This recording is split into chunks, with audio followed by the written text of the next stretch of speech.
training the recruits, supplies. Now that's actually official. A lot of operations have been given the go command to get in and start doing things versus the sort of slinking around in the background. For the rest of you, the civilians, you've kind of been caught up in a whole lot of what ifs going around. Thanks to your success with the Three Kings mission, Odette's pictures of the notes and of the horrific scenes at the castle certainly helped to build up possible war crimes. The scientists being dead doesn't mean that they can't get the guys for war crimes, hopefully after the war. But they really appreciate the entire team following through and getting the information that they could. Um, Professor Otto's near-death experience was probably enough to convince the poor old man to stay towards the back of the pack for a while, but he's been talking back and forth with Miskatonic University, uh, because obviously, with Heinrich Himmler being interested in various occult things, this is something that uh, Section D, which is the ones that had you go into Czechoslovakia and deal with, is very concerned with. That if the Nazis are looking towards possible occult items or acquiring them or using them, you know, there could be a occult gap between the warring powers here. Fortunately or unfortunately, as you can see, you've received a telegram, all of you, from Section M, which is taking over your papers from Section D. D is being used more for disinformation to try and counter, the propaganda coming out from the Nazis. So you received a telegram from Sir A. Taunton, who runs Section M. I'll just read it over here. Prepared to travel immediately. Stop. Expect 1 week absence. Stop. Instructions and travel warrant coming by messenger. Stop. Urgent and secret. All of you sort of receive this telegram, and you sort of guess that there's something interesting happening once again.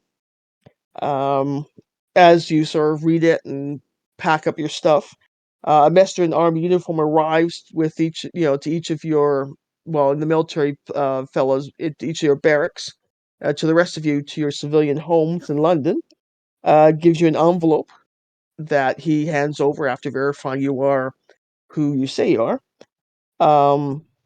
The messenger is just a typical military guy. Here's the package. Thank you very much. Signed for this, and he's gone. Inside each envelope is a travel warrant made out for the 10:15 train from Victoria Station to the Dover Priory, leaving the character just enough time to pack, and a brief letter, which I've enclosed there on the stationery. I'll read it out loud in case you can't see it because everything's too small these days. Dear, obviously, your military rank or your civilian name. You are ordered by the War Office to proceed immediately to Dover by train as indicated in the enclosed travel warrant. You will be met at the station by Sergeant Briggs of the Royal Artillery, who will brief you on an urgent situation that has arisen locally. It is of the first importance that the situation be resolved quickly and with the utmost secrecy. After this is done, a written report should be sent to Section M, care of the Metropole Hotel. Because, of course, there's always paperwork. Just a quick heads up, Cheryl, in case you didn't hear me, Andy will not be joining us. Oh, okay. He is extremely tired and he refuses to get up. That's hey, listen, if he wakes up and wants to hop in later on, that's fine. I figured, the hour change. No. I figured the hour change was gonna get somebody at some point. So, do you have his character sheet at hand? I will grab it from downstairs. I will have it. Okay, yeah, if you can go grab that because I never got sent a copy.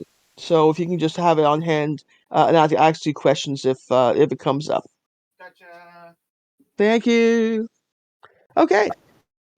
So all of you sort of grab your gear. The military fellas, you guys obviously you have your bags packed. You head to Victoria Station, and you see that it's a crowded place. People are rushing to and fro. Military men are being dispatched to from units to units and such. Um, you may or may not see each other when you get on the train. You just know get on your train. You've got your travel warrant, and you head on off. Um, so basically, you arrive at Dover at 1 p.m. in the afternoon. Obviously, big change from the busy central of London. It's there's a reason why Dover is a lovely spot. It's nice and quiet and almost peaceful. As you hop off the train, you can see a man standing at the end of the platform. Sergeant Briggs, presumably from the Sergeant Stripes on his uniform. He's an older, chunkier looking fellow. Looks like he might have seen time in World War I. He's holding a slate with each of the characters' names listed on it. So, as all of you sort of, come forward, obviously to Sergeant Briggs, he checks all of your identification, gives you officers, the three officers, a sort of jaunty salute, um, because you're all in uniform, and then leads you all to a waiting lorry. Um, says, please, please, move along, please, I'm so glad you gentlemen are here and lady. And he starts driving along. You've got your luggage in the back of the car, of the lorry, and he chugs along. You've got about 20 minutes. You sort of notice, you recognize each other if you guys want to talk to each other. You guys haven't seen each other since the Three Kings incident, and you're all back together again in the back of the car. This is exciting. I wonder what we're doing next. You called that last one exciting too? Well, of course, it gave me a lot of hits. Eh, you say so. Had Well, even though nightmares. I write for, even though I write for a niche market, it's still good to have something. That thing gave me nightmares, to say the least. Well, of course, it was nightmarish, but the money helps soften the blow. Hmm. She takes a drag from her cigarette holder. Because she's just that cool. Actually, I was thinking it over, and actually, Professor Otto, we're going to leave him out. Either he's going to show up on a late train, or we're just going to, because I don't really like running in these characters so without him around. So we'll say that he didn't make the train on time. So anyway, you sort of leave Dover itself, and you head along the coast west for about 2 miles before turning inland. 15 minutes later, you turn up a long tree-lined driveway, and you come to a stop outside an impressive-looking house, which is Bolney Grange. Am I pronouncing that right, Alex?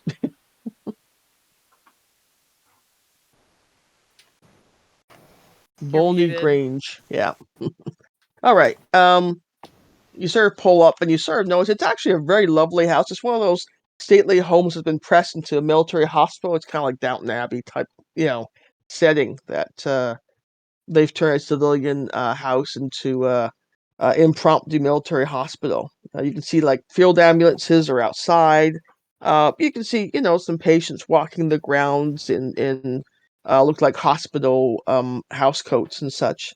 Um, there you don't sort of see too many people, but it's obvious that these are either recent patients coming on in. Sergeant Briggs leads you into a into a library, and they've let out tea and sandwiches. And he says, "Oh, please, he says, help yourself to some tea and some sandwiches. They have pie." Oh. Is that a cue for Jake? Pie cue. There's always pie for Jake. We know this. But Gustav's Jake not here. Jake will always have pie. Oh yeah, Yeah, maybe probably. Would he be passed away by then, or is still alive? Oh no, Gustav is long passed away. Long But passed away. Okay, his heart lives on. in pie. Actually, probably in someone's drawer on a desk, but yeah, okay, pie. Yeah, in pie. I mean, you never know. They could have used his remains in a meat pie. Let's hope You not. know. So yeah, so you help yourself out. You know, the cute little cucumber tea sandwiches like my grandma used to make. Oh, you know, you nice tea and sandwiches, and Sergeant Briggs sort of, you know, helps himself, and he says, well, pardon the urgency, ladies and gentlemen, but we're out of our depth here. What's the War Office told you so far? Not much at all, really. Just that we I have to think come we've down been here. told that we're being told everything here, pretty much. Oh, and he looks a little sort of shocked, and he sort of catches himself and says, "Oh." He says, "Well, he says, okay." He says, "Well, you've seen the stories." He says, "I believe you have about an ancient British fort found near Dover. Yeah, which some of you may have seen in, you know, like a 34th page of the newspaper, because obviously right now more urgent stories are being pressed to the front of the pages. You know, we're putting in some heavy guns on St. Andrew's Cliff, part of the invasion defenses, and we came across a strange stone pillar in the cut for an ammunition tunnel. Cambridge sent an archaeologist, Dr. Edward Bland, and he found some sort of building in the chalk. Like nothing he'd ever seen, he said. Now he's in here, in the hospital, along with my captain and 4 of my boys that were digging for him. They're all the same, complaining of nightmares, seeing things at the corner of their eyes, that sort of thing. We haven't come under fire yet, so it can't be shell shock, but it's something to do with their nerves. Those who spent the most time in the diggings have it worst. I stuck my head in there once, you know, just for a look, and I came away feeling kind of seasick. It passed after an hour, but I never wanted to go back. I reported the captain being taken ill, and the War Office said they'd send me some experts, and I should meet them at, you know, when they came off the train. He said, "Well, that would be you." Uh, do you think that some sort of hallucinogen is being pumped into the cave? He says, "Well," he says, "I don't know, ma'am." He says, "You know, that's why we brought you there. I mean, the excavations are, you know, open to the air, so I don't think we'd have any canaries in the coal mine type situation." But he says, "I don't rightly know."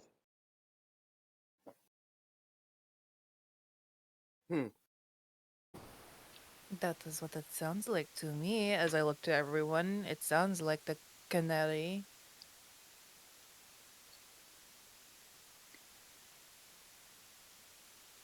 No idea. I'm Not my area of expertise. You know, hallucinogens and all that. It is not mine either, but that is what it sounds like, is the canary in the coal mine, where the deeper you go, there's gases there, right? Guess I never been down one. Hmm. Well, yes, but Sergeant Briggs points out, he says, "But he says, Captain Featherstone and all the men here," he says, "when they recovered by now?" Hmm. Maybe no.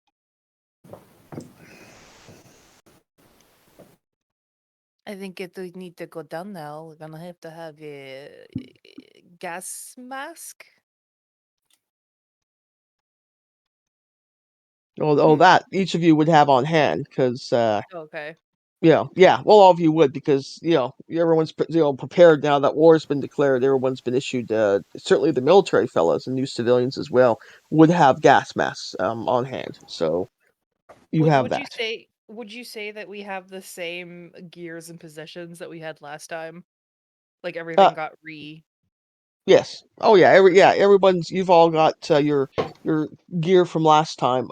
Sans the grenades and anything else is were officially assigned. You guys used up all your grenades.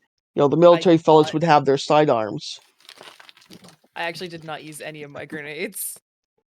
Well, you got to, they were taken away from you after you got back. Dang it. 'Cause, God dang yeah, it. they're not gonna let you run around with grenades, pre-war London, or even during London. So What about those Car 98 rifles?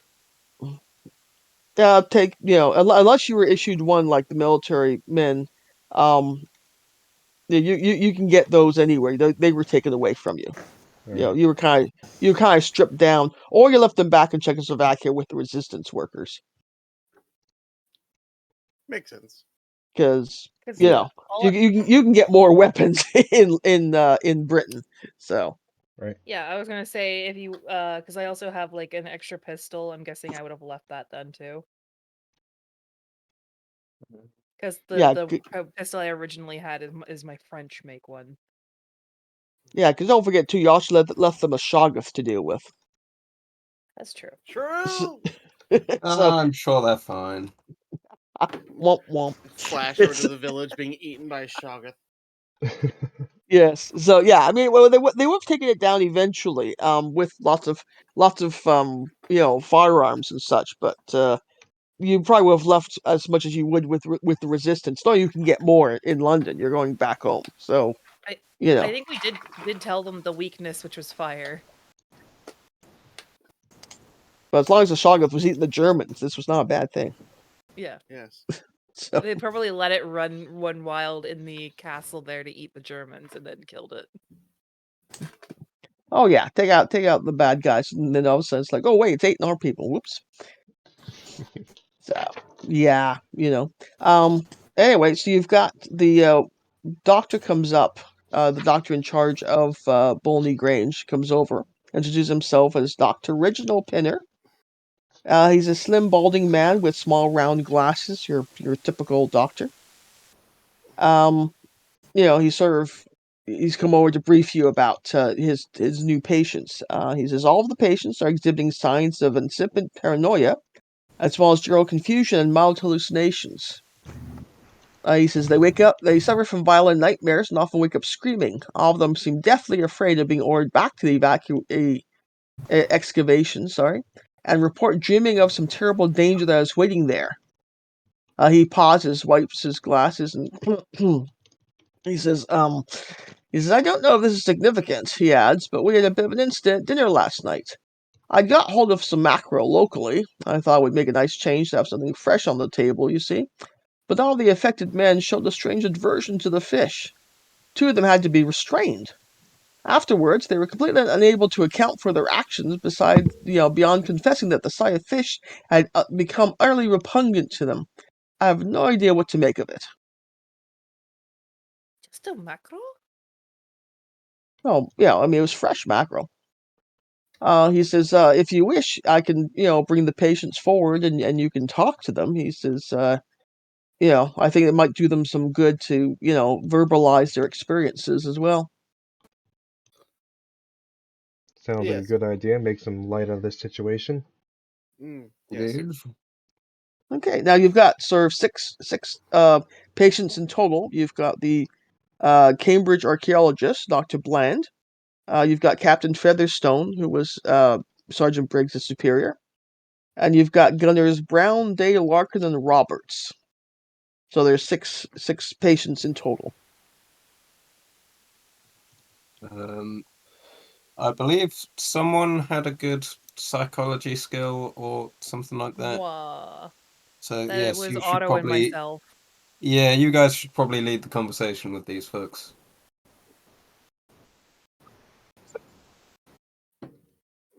Yeah, because I had 40 psychology. I think he had 60. He had 45. Oh, he had 45. Okay.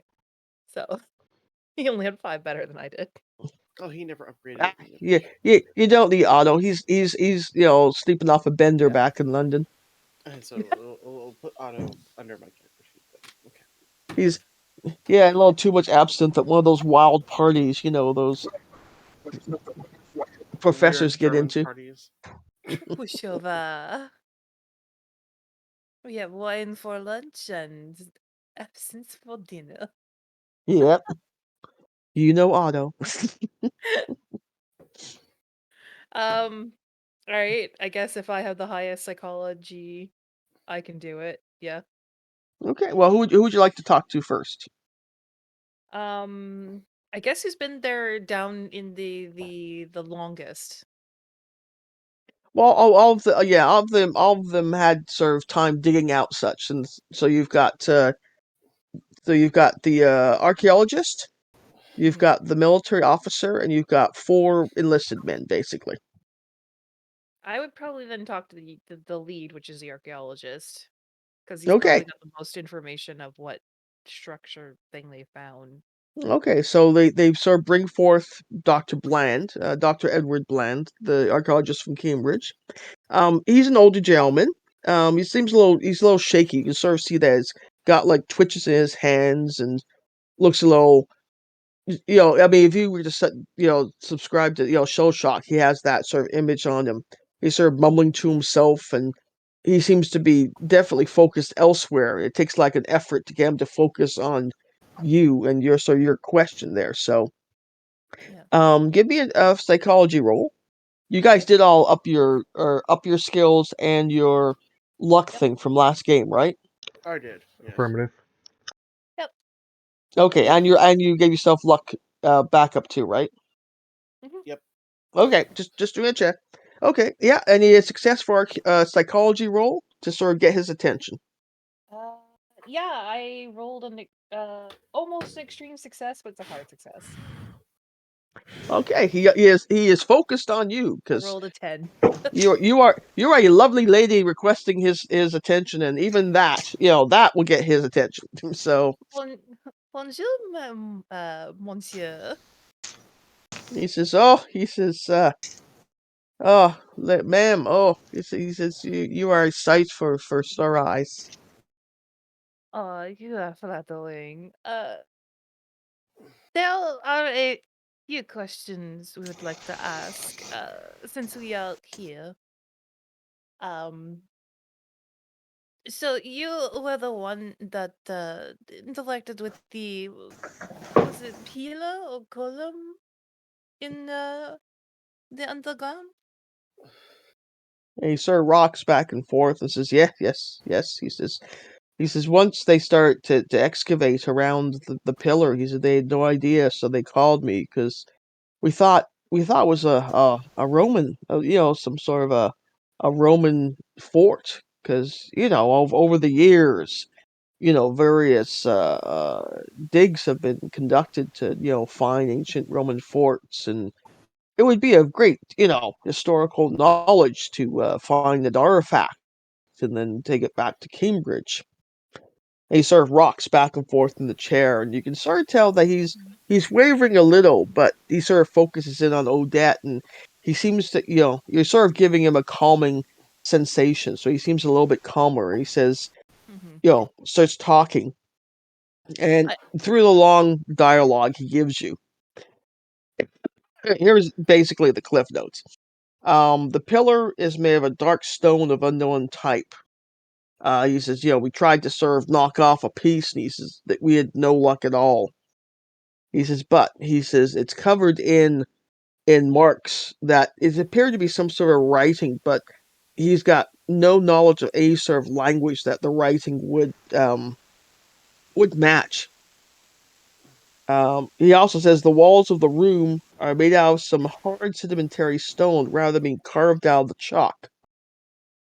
And he starts to really sort of like get nervous as he sort of leans further into the description of the pillar, because he says the building is not carved into the chalk of the cliff. Instead, the chalk seems to form around it. yeah. And he sort of gives like a nervous laugh and says, "Oh, of course, this is impossible because the chalk was formed, millions of years before the first humans walked the earth." And he starts, coughing and a little towards maniacal laughter, because obviously what he's telling you is that, um, is warping his mind a little bit as far as screwing around with his version of the world. Mm-hmm. Odette will give a nice squeeze on his shoulder. And Uh, the doctor sort of moves in with a shot of morphine as he becomes more and more agitated, and he says it shouldn't be. He says it's just it's illogical, and Yeah, so the doctor gives him a shot of morphine and he calms, back down. Almost not quite to sleep, but he's flying happy. I'm going to guess we're not going to get much else out of him then. No, he's now, Sh- that will be thank you for your time, monsieur. And she'll do the kiss on each cheek. oh yeah, and he gives like a sort of a happy, I mean, he's much happier, now that the morphine's in him, but you're certainly helping him drift off to a much happier place.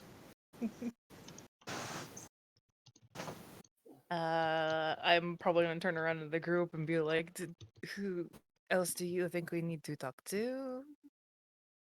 The leading man, the officer. The officer? Yep, Captain Featherstone.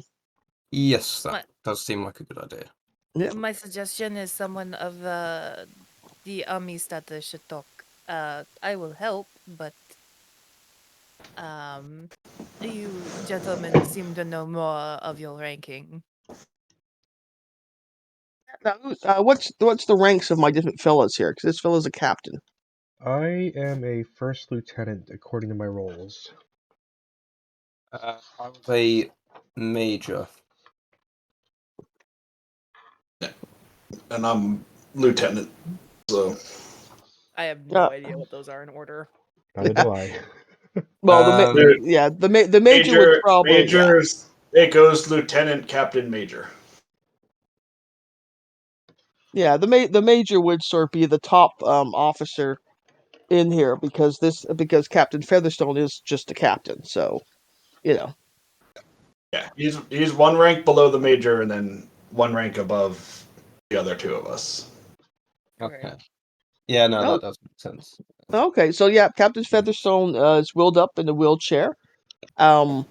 He sort of looks over the group of you, and he kind of skips over the civilians. It's nothing personal, but he's looking at the military, the three military officers, and gives them all a nod. Afternoon, Captain. He says, "Oh," he says, "Major." I'd like to say it's a pleasure to make your acquaintance, but he says, its situation seems to have gotten a little shaky. Yes, I understand the circumstances are a bit dim. Speaking of those circumstances, what exactly can you tell me? What did you and your boys see down there? Well, he says, I can't really. And he sort of seems to be shaking his head. He's trying to, sort of make sense out of nonsensical stuff. He says, after my first day supervising the men in the diggings, he said, I came away with a splitting headache and a feeling kind of like seasickness. If I'm honest, I haven't had good sleep since that day.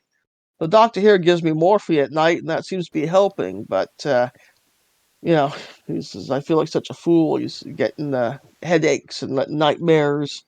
He says, I haven't even done half of what we should be doing to fight those Germans. And he says, look at me, I'm shaking like a leaf just thinking about it. He says, but when I went down there into the diggings where they found that pillar thing, he says, I don't know. He says, it sounds ridiculous, but I had the impression that the hieroglyphics or whatever that was written on the pillars there is like when I wasn't looking directly at them, they were like squirming and sliding around like worms. But when I looked at them, they solidify. He says, well, he said the worst thing was, he says I don't know much about architecture, but something's not right about the place. He says Dr. Bland and I both tried to drop a plan, mark off the distance feet wise, and then try and lay out the proper thing because we still got to put in, we still got to put the guns in. So we had to, do the proper measurements. And he says, we just couldn't get the numbers right. He says, I mean, you learn basic surveilling as an artillery officer, but I had absolutely, it just wouldn't work. The numbers would never match up. He says, and he said, finally, we just, when the other men, went down, we all Sergeant Briggs brought us all here because he didn't know what else to do other than bring us here, have the doctor look at us, and then, call for help, which I assume is what you fellows are here to help us with. That we are. You're the only ones that went down there? Had the perimeter on lockdown? No one else has been in or out? No, sir. Sergeant Briggs has had the place locked down since we came here. We've got the illicit fellows there who, they're not in much better shape than I am and what the doctor's talking about. So, it's still, we've got to get those guns in, sir. We've got to start laying down the home front defenses. Hmm. I don't know what else to ask, to be honest, as a player. No, that's all right. You don't have to. If anyone else has yeah. any ideas, feel free to chime in. Well, I don't think there's much else to ask, just because, for one, we now know that, because we already knew, like, from the doctor, we learned that the place is seemingly might be older than humans. Yeah, and we know that the architecture is either hard to measure or potentially shifting about, kind of thing. Yeah. Like it could also be causing like a ruckus on their brains. Yeah. And that the hieroglyphics are now squirming all around. Unless you look at them, they don't focus. So that one's a weird one. It definitely sounds like they're hallucinating if they're seeing moving symbols and stuff.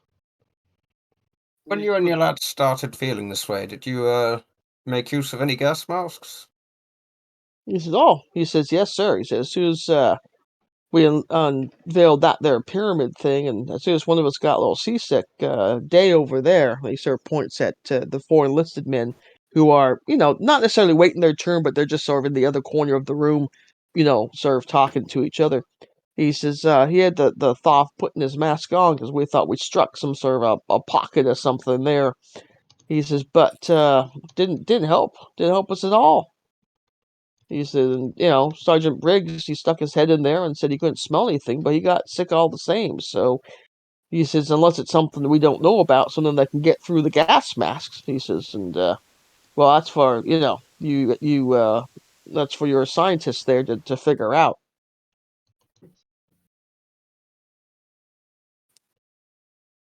Yeah, Yes. we've ruled out the masks at least. This is kind of why we need Otto too, is to do some research for us. Oh, you guys can get by without him.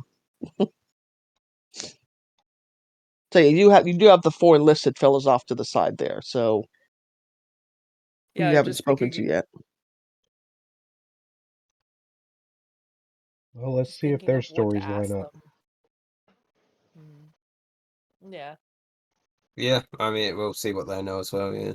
Okay, yeah. So you bring over the four fellas. They're all enlisted fellas. They serve, don't quite snap to attention, but they sort of step a little straighter when they see the major talking to them and such. All they have to do is basically they confirm what everyone else has been saying to you. The only thing about with Gunner Day, the fellow who sort of thought that the gas mask would be enough, is that he's sort of shaking his head. You can see he's getting a bit more agitated as people are sort of the fellows are recounting their things. And towards the end of your sort of discussion, he says, "Oh," he says, "Yo, St. Andrews." He says, "That's an evil place." He says, "I grew up in Whitfield." He says, "And everyone knew it." He says, "Nothing but evil there. We shouldn't have been digging there in the first place." What kind of evil do you mean? Now he just sort of gets more agitated, sort of shakes his head, and he says, "Oh," he says, "those people, they've never been right." He says, "Oh, those rat-faced, Google-eyed devils." He says, "So we did the right thing running them out." He's getting more agitated. The doctor sort of rushes over and gives him another shot of morphine, which sort of calms him down. And the doctor sort of points out that Day is from Whitfield, which is a nearby village. He was one of the local boys who sort of volunteered to sign up and help dig the home defenses. What does he mean by Google-eyed? What people are you talking about? Oh, he's off in La La Land. Can I? Oh, Go ahead. I'm gonna ask if I can use a psychology roll to maybe get like what he means by Google-eyed and like the devil and stuff like that. Yeah, he's still just sort of. You don't even need to do a psychology roll. He's just muttering about those people, and I mean, he's sort of off between the morphine shot and just the trauma of whatever he's dealt with at the site. He's kind of unable or unwilling to make more, make things clearer. Oh, okay. Sort of a combination of the two. And Mac, what were you gonna say? No. Does it look like there's any way to bring this guy out of it? No, the morphine shot, he's down for like hours and such, but I mean the doctor does confirm he's from Whitfield, which is like a village nearby. Okay. That does mean we need to go to Whitfield, huh? Yes. Look at the other three and say, any of you gents know anything about evil being around there? They just sort of shake their heads and say, "Oh no, there's been, there's the legend." He says, "But he Legend, you said there." say? He says, "Well," he says, and one of the fellas sort of, getting a chance to sort of show off in front of the officers, he kind of, puffs himself up a little bit, like, oh, he's, angling for a promotion out of this one, even if he's, a little mentally ill at this point. He says as well. He says there is a legend about St. Andrew's Cliff that goes back many years ago. He says there's a Saint Martellus, who was a companion of Saint Augustine of Canterbury. That fella there, that saint. Uh, Talks about the saint defeating a powerful group over at the cliffs by the White Field, which, well, we all know is probably Dover there, and founding a church there developed, dedicated to Saint Andrew, the patron saint of fishermen. He says they beat some whatchamacallits there. They called them he sort of looks over at one of his buddies, and the buddy's like, I don't know, no idea what you're talking about. And he says, what's it? Biscosis? Something like that. He says, but, he says, how these local legends go. Something evil comes up. It's like, the snakes in Ireland. Things pop up and the saints come along and smack them down. Hmm.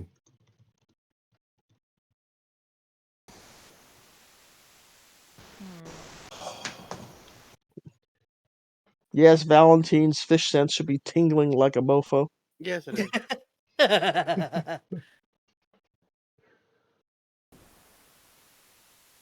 I mean, would it though? I mean, they seem to have an aversion to fish, and Oh. him being the patron saint of fishermen and all that. Something fishy is going on. Bump, bump. But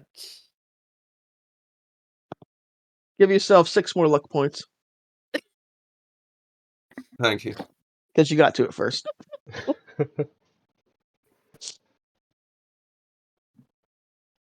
How about this? Hopefully this ain't a red herring.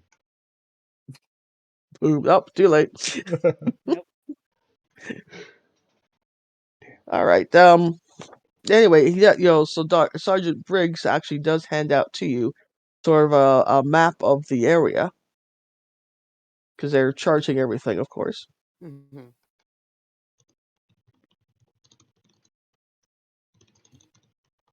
Of course. Of course. So there you can sort of see the basic layout of they're trying to build. You can sort of see number 1 gun, number 2 gun. All of this is, of course, unfinished or relatively unfinished, because because of that slight issue of everyone getting sick and getting sick and falling ill. So you can sort of see there's a wire perimeter around the outside. You've got the guardhouse at the entrance off the road. You've got some barracks, some latrines, command center, the mess. A lot of the stuff you can sort of see is unfinished because once the men covered the pillar, everything sort of slowed to a crawl and then downright stopped.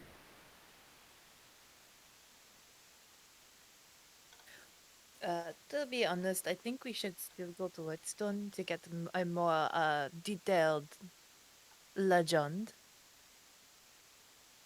But then I think we should stop by the St. Andrew's Cliff once we are more prepared to the crazy. Sounds like a Yeah, good idea. seems like a decent plan of events. Okay. Yeah, I mean, Sergeant Briggs is there to help you out. He, if that's what you want to do, he loads you all back into the lorry, and you can sort of see, Whitfield is not too far from. It's just sort of just off the map from the cliff here that I'm showing you here. Is anybody not going with Sergeant Briggs? I think we all are. Okay, Yeah. yeah, you Yeah, all I think go. we'll get to. Okay, yeah, you all go into Whitfield. You find it's a nice little um fishing village. Obviously, they've sort of been making their life sending people off to fish. A lot of their young men have already signed up. You see a lot of people walking around in uniform. Um, it's a nice little village. I mean, it doesn't really sort of catch your attention. I'm finding a pub.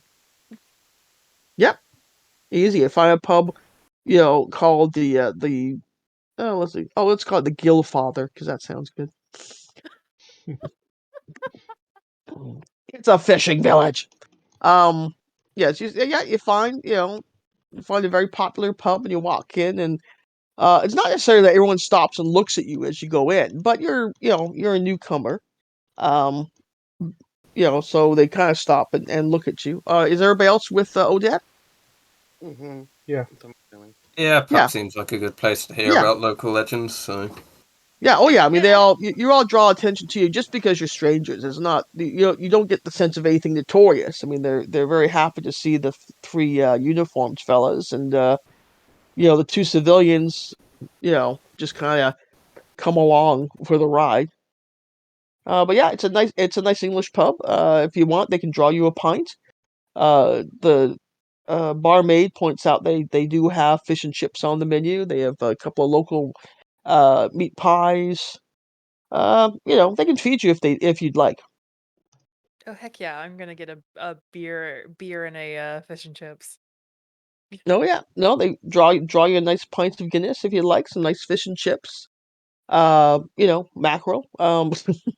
Hmm. No, probably it's a nice fish and chips, very nice and crispy and such. And everybody else, you can eat if you'd like. Sure, why not?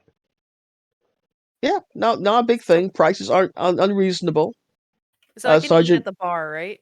yep, Okay, because this is where I'm probably gonna talk to the bartender. okay, yeah. Sergeant Briggs sort of, is sort of looking for permission from the officers to join in. by all means, Okay, yeah. Otherwise, he's way out in the car. But yeah, he sort of grabs himself a pint and a big thing of fish and chips, and sort of settles down at a table watching the door. Just little careful fellow that he is. So okay, so you're all chowing down, and it's good food, good people, good fun. Yes. Yeah, so like as we're just doing whatever and chatting away, I like to it's the bartender is uh if we're still at the bar, I probably would start poking the bartender for some Like, what are the local legends around here? There's been some stirring around, and I'm quite interested in hearing legends from smaller towns. Oh, and the bartender sir looks at you and says, "Oh," he says, "obviously, you're from France, I assume." Oui, Oh, monsieur. he says, "What brings you all the way to our little part of the world?" I am a journalist. I wanted to research small town, what do you call it? Legends. Like I heard interesting things across England. Because France already knows their own French legend. But I Ah, decided to do more around the world. oh, he says, "Oh, okay." He says, he says, "Well," he says, "we haven't really got much interesting here in Whitfield. We're good folk. We go and, we fish and everything there too. So, he says, we have, the legends about, you know, St. Andrew helping us out at some point, in the past." He says, "Would that be, to your liking?" Yeah, I heard some smugglings of St. Andrew's Cliff, I think it is called. Ah, well, now supposedly, he says, and he sort of, gives her a knowing smile to the barmaid. He says, "Well," he says, "our local church there is dedicated to St. Andrew. As you know, he's the patron saint of fishermen."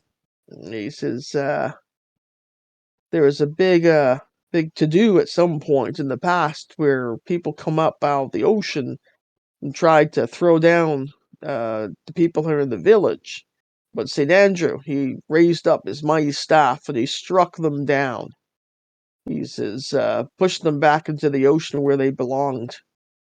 He says, Oh, but you know how these legends were. He said, for all, he said, we think maybe they were like Vikings or, you know, some of those invader fellows there coming trying to, because we got good fishing land here. We've got some good seabeds and such. So, you know, we figured it was a case of the Vikings coming in and, well, St. Andrew, you just pushed them right off the edge." yeah, that does make more sense that they would try to take land from fishermen. He says, But that's it's, but the fishman does sound like an interesting angle. he says, but it's all legends, don't you know? He says, who believes in fishmen anyway?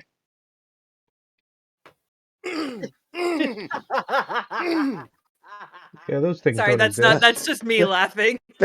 Valentine is choking on his beer and Yes. thinking back to all of his old times spent with, his uncle Victor and Viviana.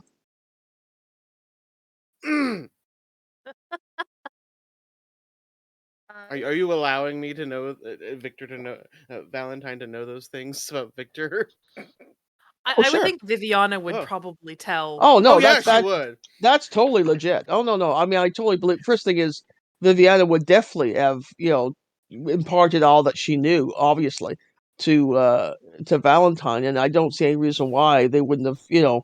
Victor had a long lifespan, and we haven't really figured out yet how long Victor would have lived, but it's certainly within the realm of possibility that he would have discussed things with Valentine. I don't see any Yes. reason why not. So totally allowing it. Yeah. Valentine's just choking on things right now. Yeah. Monsieur Valentine, you okay? No, I need to leave, and he will walk out of the bar. Must have Okay. been some bad fish. He must have been Bump Wow. bump. Wow. choked. He must have the food must have went down the wrong hole. Yeah, something certainly Uh, got him in a bit of a dizzy. Hmm. uh, but that is actually very interesting. It's still more detailed account written somewhere that I can read too. Oh, he says not. He says not really. It's kind of just a tale that we, we share ourselves. The history books are, Ah, I mean, we've got a little library, but I think all you're gonna get in there is just the same story that I've told you. Unless you get, I mean, if you read Latin, the only thing they've just gotten into Latin, but nothing really much to it. But it's kind of our local legend, so we're pretty happy with it. feck. If One it of brings us could pretty read lays Latin. like you, if it brings pretty lays like you to the pub, and he gives you sort of like a wink, he says, "It's Oh, all worth it." monsieur. Ah, monsieur. Do tell. um. All right. Well, if I only get the brief summary, I will finish up like eating and drinking whatever the beer that I've ordered and the fish and chips. I'll promptly pay and then go find Valentine. Okay.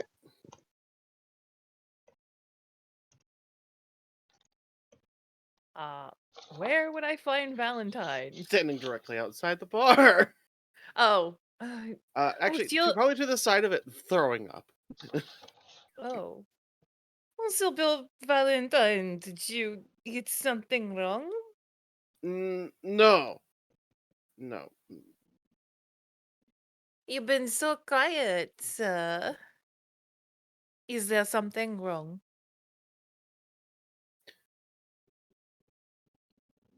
Mm, I don't know how to say it. Um, Is it something that we should go somewhere a little more? And she looks around. Private. the street seems pretty clear. I thought fish people are real.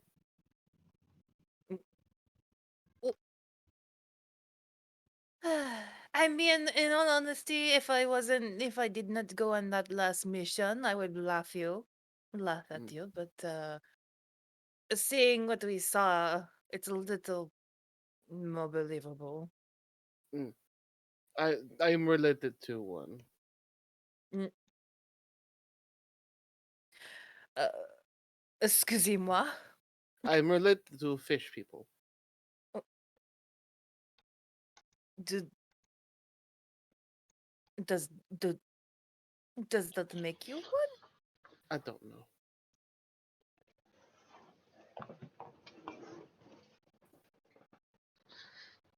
So, yes, there's that. So Uh, maybe fighting fish people. and if Well, yeah, you're because technically you are not a I'm deep not. one, but you know of them, yes. Yes, So they are called the deep ones. mm, do you think you should talk does your how much do you know My great about uncle them? knows. He discussed things with me. I will Maybe it not give you is, his name, though.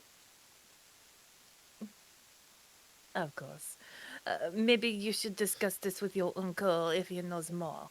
Uh, he is not anywhere near here. He is Hmm. probably in America if he still lives.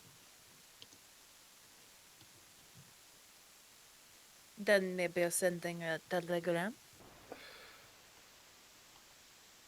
Mm, no, no. He probably would not know more past what he knows from a place called Innsmouth in America. If you ever go to America, do not go to Innsmouth. yeah, their fish and chips suck. Yes, Do, because duly it's made noted, of but people. duly noted, but in all honesty, that makes me want to go more. Garlic green. If you wish to be impregnated by fish people and then used as cattle, go ahead. Uh, oh, I did not know that it was like that. There's a reason I told you it should not go there. It's too kinky just for her. It's not the way of kinky. I don't think she wants to be used as cattle. Different strokes, different folks. Just on the note, if we come across any like seed-like things, you should avoid them. They will impregnate you. Duly noted. But yes, so I am related to fish people now. They're called deep ones. They are rather nasty, but they are reversed to fire. My uncle did tell me a story about him firing a flare gun into one of their faces. That is interesting that someone from the water is adverse to fire. Well, they are. If they are on land, I'm assuming it dries up their skin because they need to stay moist. Actually, I have one question though. Hmm. The mackerel, did they hate it? What do you mean? Well, we keep seeing like a you notice that the doctor like the when we before we talked to the doctors and the rest of the ones that went a little more on the crazier side, they did not like they had a hard reverse action against Mackerel. No, nothing I know of that. Hmm. Also, the Macarena. Macarons. Well, Macaroons, too. Macaroons and macarons. Go ahead. I was going to say, well, I'm not stopping to eat. Would I be able to get like a frozen fish to go? Maybe wrapped up in a bag with some extra ice to keep it frozen as long as possible.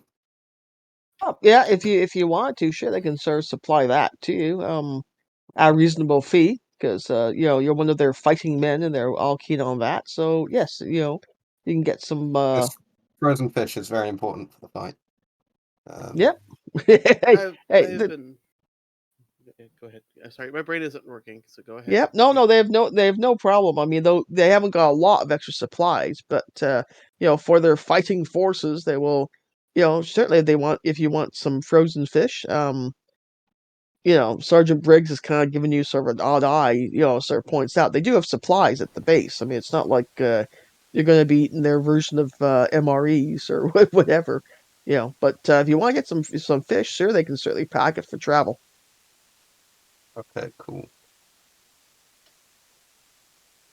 Are you looking for some frozen mackerel? I just need a fish of decent size that is frozen, basically. Which I'd have thought they'd have something here. That's Yeah. Oh no, they can certainly supply that to you. It's not. yeah. Yeah. I mean, in all honesty, they probably have some down at the market too, eh? True. We could get some down there. Like a mackerels are decent size. They're like a foot long, aren't they? So Mm-hmm.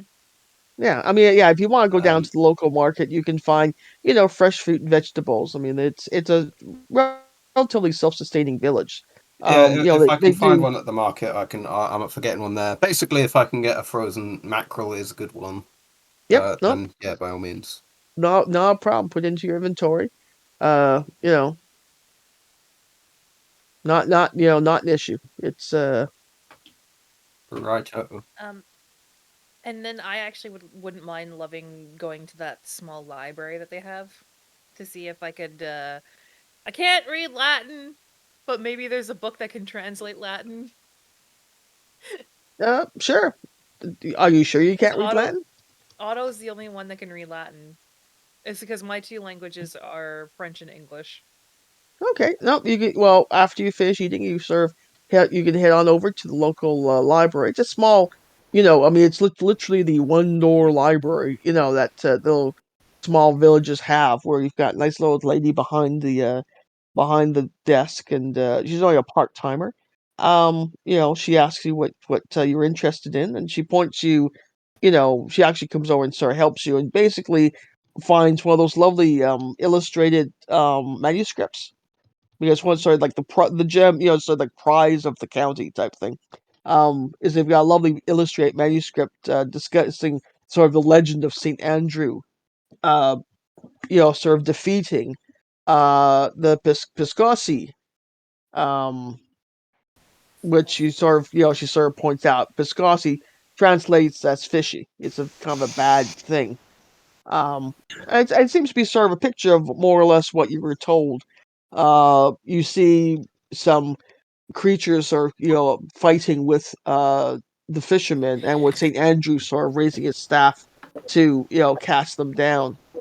And they look kind of, I mean, they're humanoid, with sort of seems oversized eyes. Just they look off. They look like human beings, but they definitely look off, and not just because it's an illustrate manuscript type of depiction of the human form. Mm.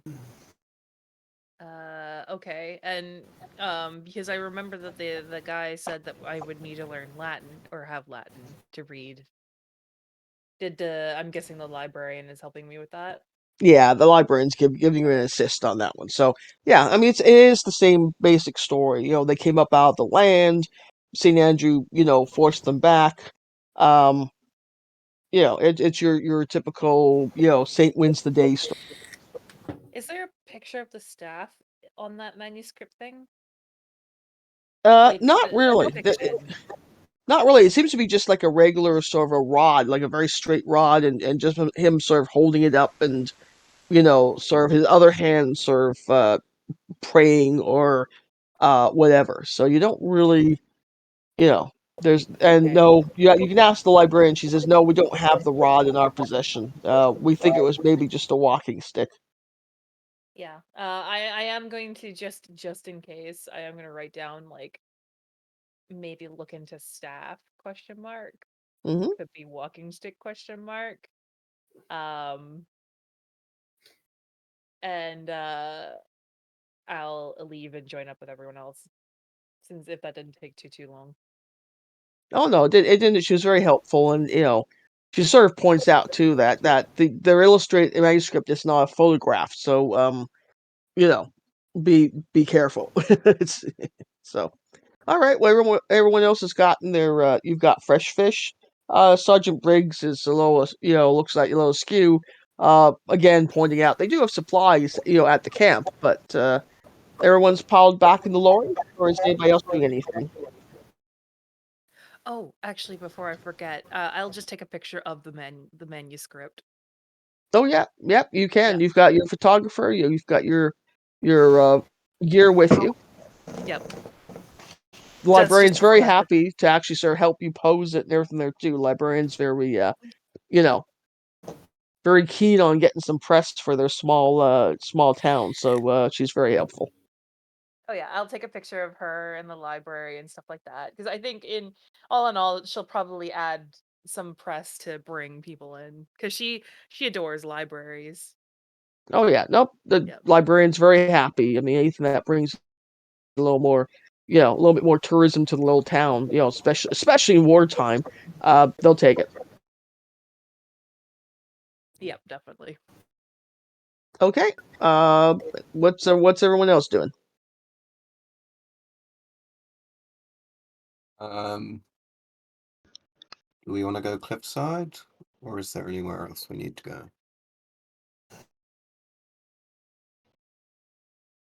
I think cliffside would be a good second step. Mhm. Yeah, sounds like it. We've got enough information to Yep. figure out what to Okay. do around. Okay. Sergeant Briggs sort of packs you all up into the lorry and chugs off, and you end up sort of going in the front door here of the thing. You sort of notice that there are a few men on patrol. Sergeant Briggs sort of points out at the guardhouse there that there's himself right now. They're running on a very short staff, obviously, until this matter is resolved. There's Sergeant Briggs and there's three other gunners, Mellors, Cox, and Gray. They have a guard that operates in three 8-hour shifts. You've got one man resting, one man walking the perimeter, and one man manning the guardhouse. So they still have some personnel on site. It's just not, obviously, until the matter's resolved, they're just not going to bring more people around, but they are working on a skeleton crew. So he brings you into sort of the front door there and points you to the, sort of two huts here. He says, one for the lady and, one for the gentleman. He says, you can unpack your gear here, and any place you'd like to go on the site, I can certainly take you to.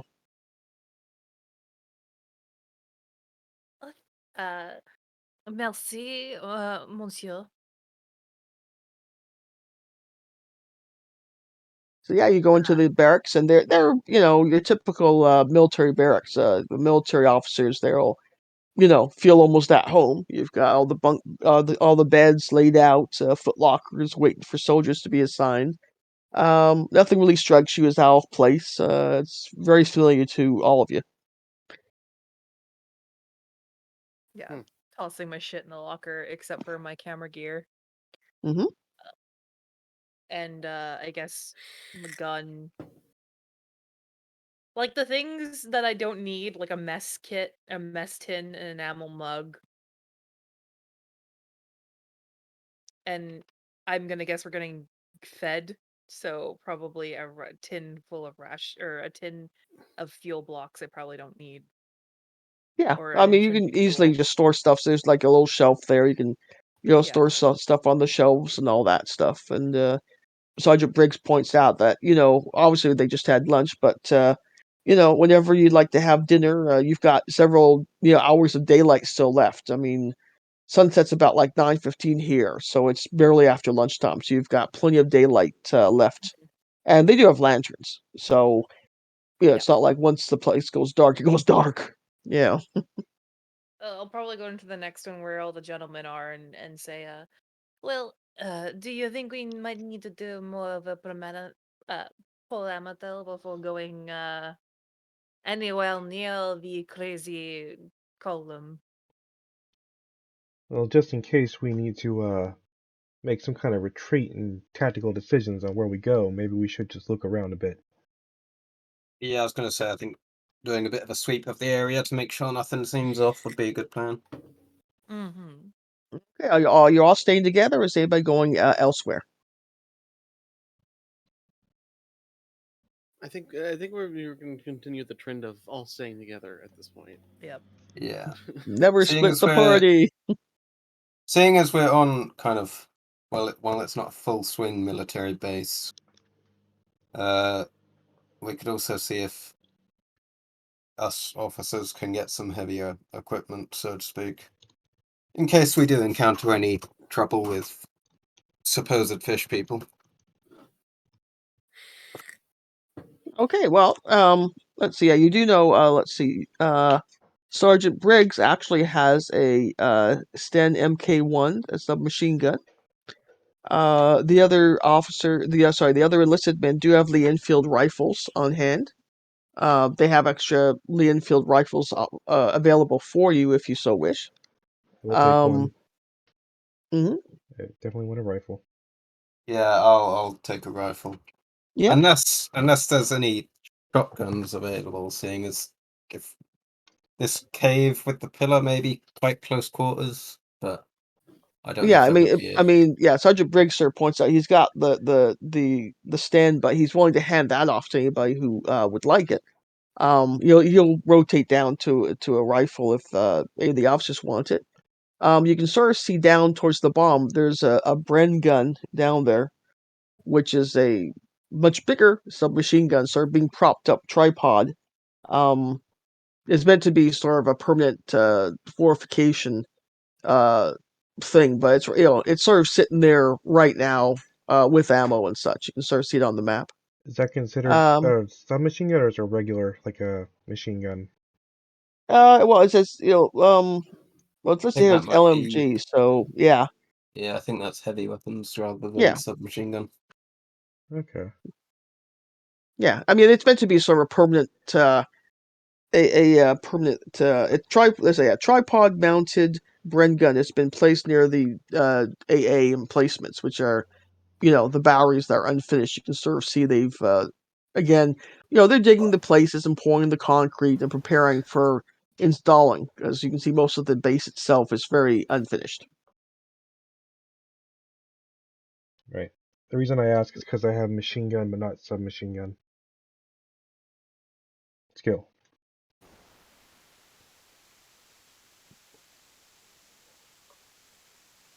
Let's see. So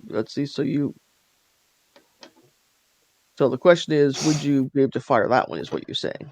Yeah, in case things get hairy. So in the weapons section, it's classified as Yeah, heavy weapons. heavy weapons. Yeah. Yeah. So unless you have heavy weapons, no. But if you want to fire it, I'll have you do it with a penalty dice. If you want to sort of take the risk, but then bad things could happen. Okay. All right. Tell me where you guys are going to, and I can sort of give you the 411 on what you're seeing.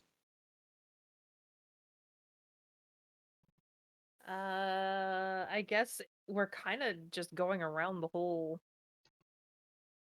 shebang. Where do you guys want to start?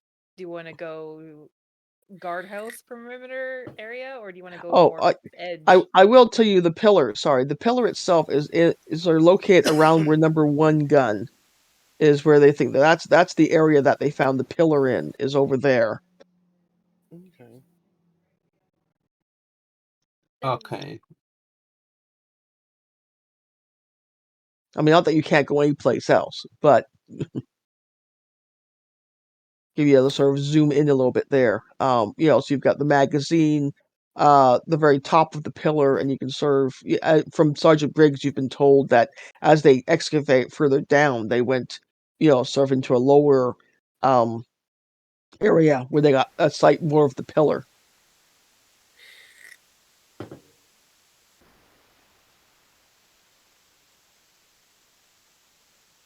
But yeah, you can see the base.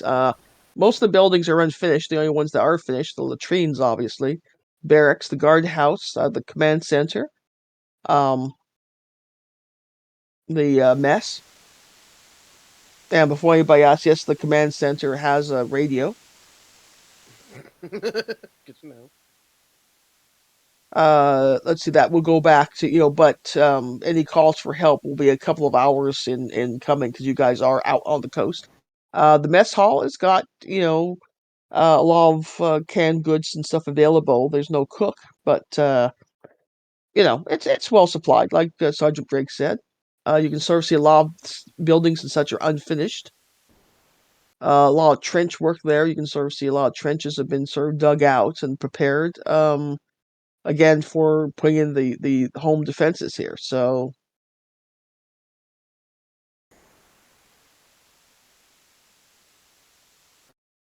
Um,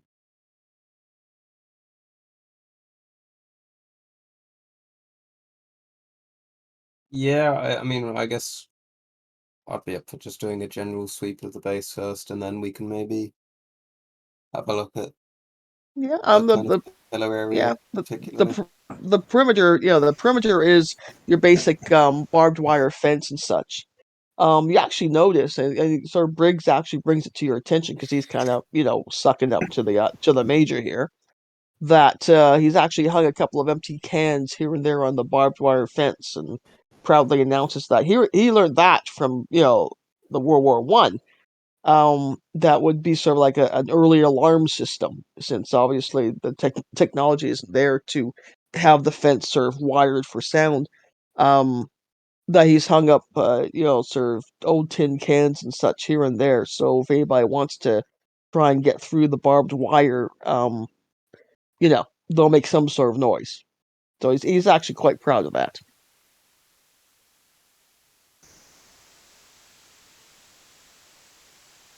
Yeah. I'm good. Yeah.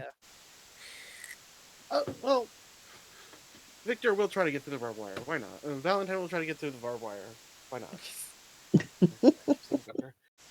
Okay, give me a stealth check as he wants to try and test out the alarm system. Might as well roll something in this game so far. Okay, here we go. That is going to be a hard success.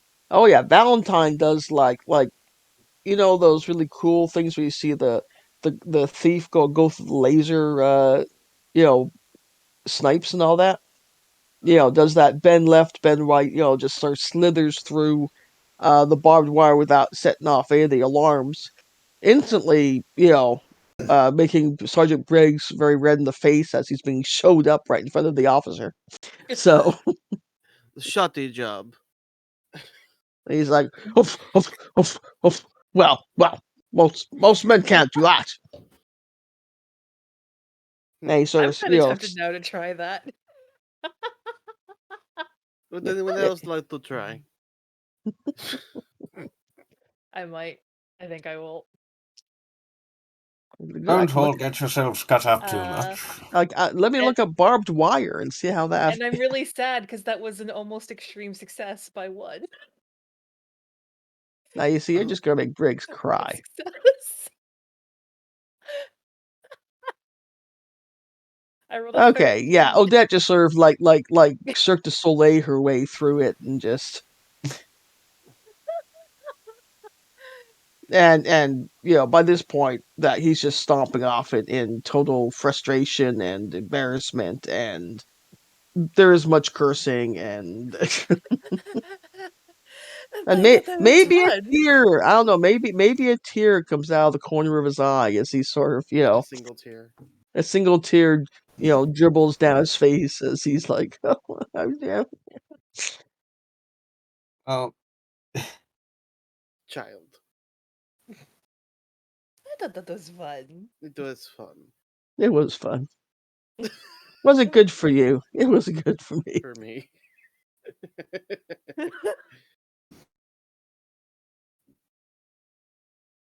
Well, shall we? So? Sorry, what was on the other side of the barbed wire fence? Well, just yeah, it's not much on the other side. It's just Oh, that was just a general perimeter fence. yeah. oh, okay. I guess we go back out or back through. Mm-hmm. Yeah, I mean it's it's not too hard to get through. So I mean it's Mm-hmm.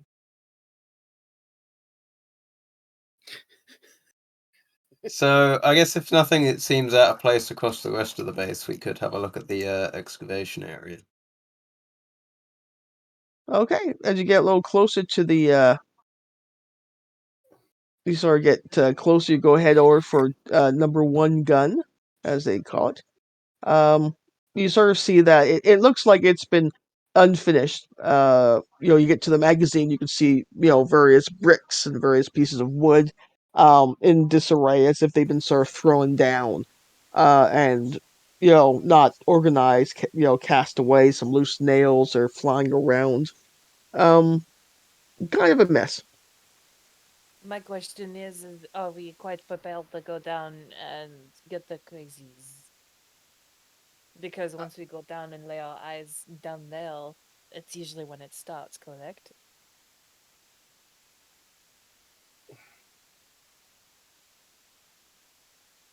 Well, Sergeant Brig does point out that it took them a while to lose their senses. It wasn't like they walked down and they were doing the excavation and such. So he says you may last longer than we did. Who knows? I'm sure a quick dip in and out won't land us too cockeyed. Cockeyed. Hopefully. Ah, goodness. Well, if it was over the sense of days, then yeah, a quick peek probably wouldn't hurt. Of course. Yes. You remember the seed thing. But she's gonna have a notebook out and a pencil out and a camera at the ready. Okay. Yep. I was going to say, marching order-wise, maybe us military folk go first in case there is anything dodgy down here. Actually, I was going to ask if I could go first. I might be able to notice something because of some backgrounds I have. Okay. So yeah, so you've got Valentine first, and the three military officers, and then Odette at the back. Correct. Yep. Okay. Yep. So you make your way sort of down the sort of from the magazine, which is unfinished. You can sort of see from the to the pit. It's about 4 feet wide, the tunnel, so you're a little tight. It's unroofed though, so it's not quite claustrophobic. As you can sort of tell, they were digging this tunnel and then they had to stop because, or this, well, trench basically. They had to stop because you do sort of see the top of this, pillar sort of blocking their way. So you see it branches out into like an irregular pit. And you see the top of a black, roughly octagonal pillar can be seen. And you sort of see the ramp that they excavate sort of going around and down into a lower level of something. Because they were, you can sort of see the trench does extend further over to where the gun number 1 was planning to be installed.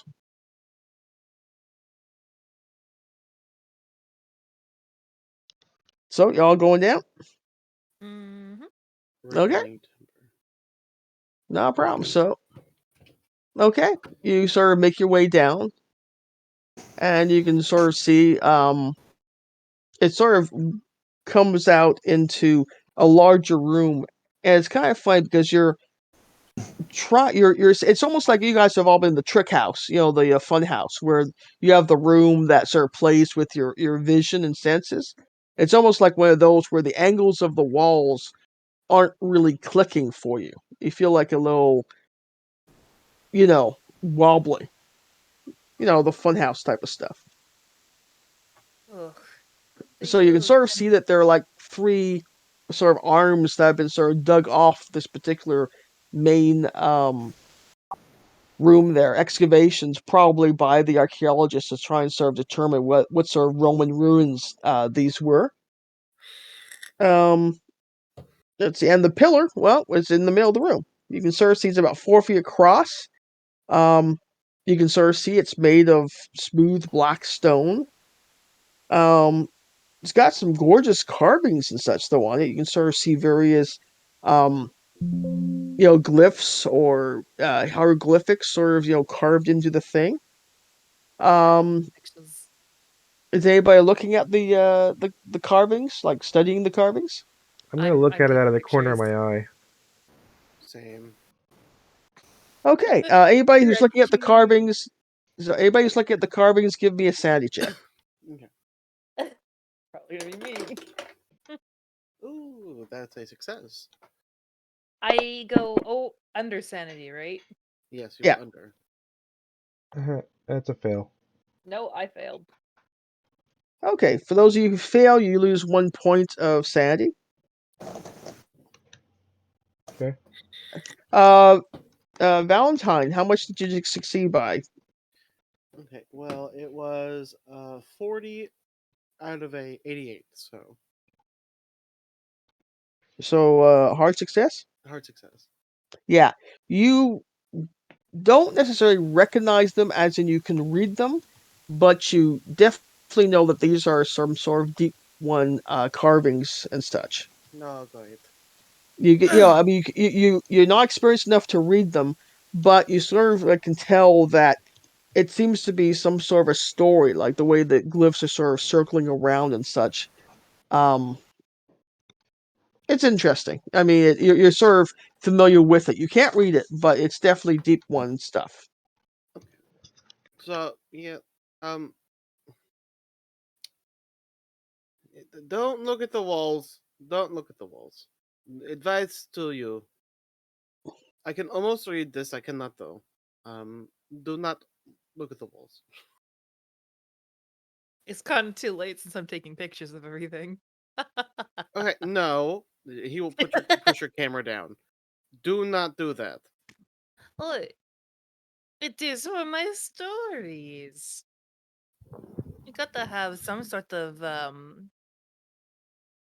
oh fuck. What is the word? Proof. Look, I said not to you personally. If you publish these pictures, you may have fish people attacking you at your home.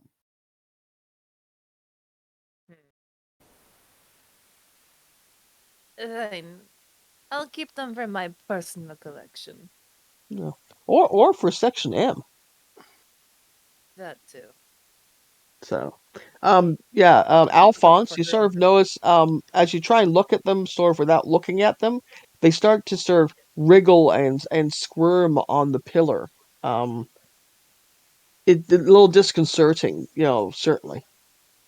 Wow, that's crazy, people. Look at that. You look at it out of the corner of your eye. It's just like the guy said. The symbols seem to move. Again, Satan, do not look at the wall. You mean the pillar? The, yes, the pillar. Oh, well, that's why I looked at the pillar, because you said not to look at the wall.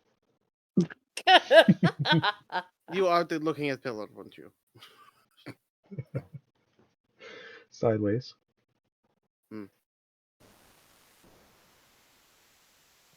Is there anything on the floor? Like, what's the floor look like? It's rough hewn, sort of like dull gray stone that you can sort of tell that they obviously has been sort of hacked out by the archaeologists and the military men trying to sort of clear the space around the pillar so they could study it. Um, Anybody got an archaeology or geology skill? I'm gonna laugh because Otto does. Yeah, he But does. Otto's not here. I have a solid 1 point in archaeology, which is I the have default, I history. believe. Okay, nope, it's not. You sort I of look have some at. archaeology. Holy Well, shit! Yes. Oh. swing, ba ba ba, swing. Well, I lived with Viviana, so you sort of have to have that kind of shit. Okay, we'll see. We'll see. Oh my god! It's a regular success in archaeology. All right. Mark down that you got success on that one, so you can boost it up later on. It's a Okay. 20. Yep. It was a 18 out of a 20. Oh my Well, god!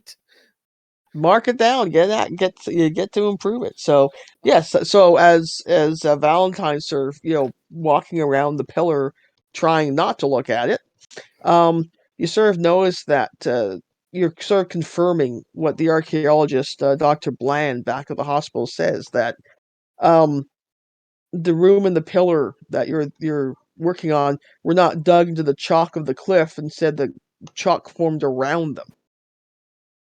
Hmm. So yeah, this is a archaeological conundrum, because obviously this doesn't fit into any theory that Dr. Bland or any official archaeology student would agree with. Well, that is confirmed. Then. So then the pillar looks like it was like it's part of the actual floor, or was it like brought here, like movable? Don't know, but it was here before everything else was. This pillar is very old. If It we is just not gotta knock it built. over and break it. No, do not do that. I do believe the archaeologist said that it was quite hard to carve into it at all. Hmm. Look, I'm all for smashing things, but as a warning, sometimes when you break things, giant monsters come out. Example: giant slogoth from before. But we did not break anything. It just No, came out. but an old man read out of a crazy old man read out of a book. If you break a big mystical looking pillar, what do you expect will happen? It'll get rid of the big giant monster thing? Or it might summon Does it. that... I do not know. It is one of the reasons why it is causing people to go mad, though. No, do as you see fit then. And when you fail or something bad happens, I will just be the person in the back saying, "I told you so." Okay. It's been about an hour down in the pit, so everybody give me a sanity check. I'm debating whether we need to do anything I with rolled that the pillar or same not. exact shit. Success. Hard success. Fail. That's also a hard success for me. Okay. Anybody who failed, lose another point of sanity. I'm down to 48 sanity, or sorry, 53 sanity. But that's fine. My max is 55. Yeah, this is the longer you spend down in the pit, the less secure you are of your surroundings, because everything you find yourself trying to sort of make sense of odd angles and such. So every hour you spend in the pit, there will be a sanity check. All I'm saying is we just get a long chain and we tie it to the car and we pull it and pull down the statue, the pillar. Okay, let's move on. Let's check down these other tunnels. I don't even know if we can actually do that regardless. Oh, don't look at me. I ain't the one who's paid to do the mathematical things. This No, feels you like are a more grunt. this feels more like occult shit. Well, look down the tunnel. See what we're gonna do about this. That's what I Okay. just said. Yeah, I'm Yeah. saying go on. Okay. No, you got the three. You got the three narrow curving passages you can sort of see. They've been sort of cleared away, obviously, by uh the military excavators. Then they just sort of stop, disappearing into the chalk of the cliffs. There's no writing. There's no insignia on the walls. They're just sort of roughly dug out, and then it seems like they were almost trying to dig straight lines, but end up sort of curving because they couldn't keep track of where they were digging to. Hmm. While we're walking, I am gonna draw out the shape of the map. Like the I would draw out this exact map. Okay, Yeah. give me Just a Well, let's see, do you have a map making skill or something, or I do not have cartography, no. hmm? I Um, mean I could use photography and maybe make a panoramic. yeah, I'm just going to have you that every time you start trying to sort of make it, you sort of realize that somehow you're off. You're not sure why. It's like you're looking at, as a photographer, you're looking at something going, all I have to do is transfer this to that, and somehow that never matches back up with this. And Because then I it's just actually off. have I have photo interpretation as Yeah, well. everything's just a little off. It's sort of like those Iker images where you put optical illusion things, where you're sort of like, every time I look at it, I see something different, but I know that this is why the sanity loss just keeps happening. In that it just something is off in this area, and you don't quite know what. Okay. So I wouldn't be able to do it then. No, no, Okay. you're in the same position of the fellows who try to sort of dig straight lines. You've got military men who like all they have to do is dig straight lines, and they still couldn't figure out how not to Hmm. go in circles. So, is there any look like so they dug for why did they dig? Is there already a path led for them to dig, or No, they just started to dig out to sort of do an excavation away from the pillar, and they tried to do straight lines, and that's how they got the curvy ones. Yeah. I mean looking at the map it looks like they're all curving back to the pillar. Valentine's gonna go back to the pillar and like start searching the pillar for like Okay, anything. it's I mean, part of you admires it because it's a beautiful sort of piece of art in its own way. You can see the glyphs. There's no hidden compartments, no hidden sort of hatches or things. It's just a beautiful pillar. Okay. We should go up.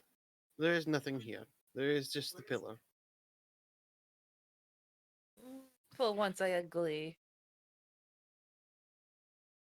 Okay, anybody staying downstairs for another sanity check? Nope. We can always come back later. Yep. Okay, as you all sort of come up out of the out of the thing there. You almost feel your. It's almost like a breath of fresh air. You're kind of going, even though you had no trouble having fresh air down in the pit. You feel a little weak queasiness, a little, you know, unbalanced. It's almost like I said, when you come out of the fun house and you've done, the twirly things and the shaking things. Or do you young kids not do that anymore? I don't know. Uh, The twirly things and the shaky things. yes, I know. Like the You know floorboards the you shake and they know go back and forth, and the tunnel that spins. fun houses. They used to have them back in the day. Uh, anyway, yeah, you come back out. You're just a little disoriented, but it passes as you, um, go back into the magazine and come back out, um, onto the sort of the road. Uh, you know, you sort of shake it off. Mhm. Oh, that was very oppressive, I will say.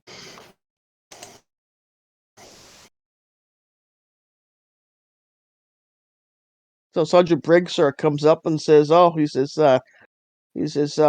so what do you think, sirs? You have any idea what's going on?"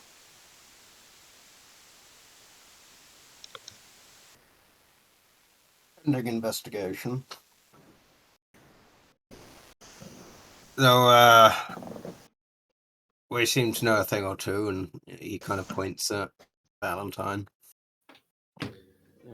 Yes, of course. I will be right back, guys. By the way, I have my food's being delivered. No, yep. Hello. Uh, Okay, I'll be right back. I'll be right there. Yep. Okay, I'll be right back, guys. Yep, go. Actually, I need about like a 5 minute break to refresh my water bottle here. So if anybody want to take just a 5 minute break, short break, and we'll be right on back.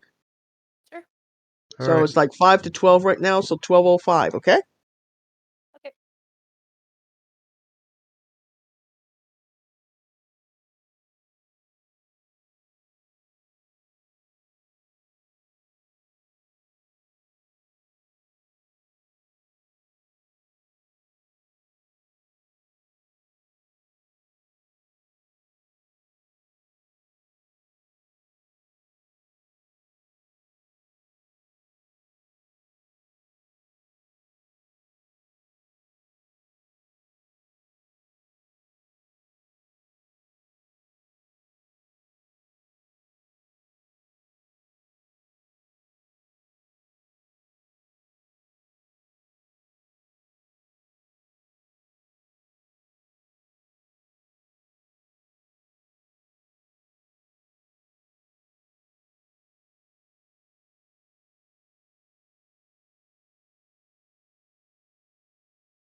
Alrighty, everyone back? Mm-hmm. I'm here. Mhm. So, Yeah. Well, okay. All right. So, you come back out of the pit, and Sergeant Briggs, is sort of, waiting nearby. You can sort of see behind him one of the fellas doing his patrol around the barbed wire on the inside. He says, "Oh, so, you know, anything I can do to help you gentlemen out?"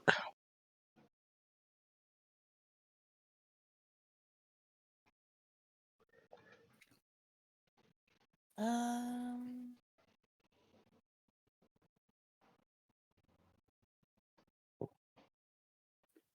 hmm.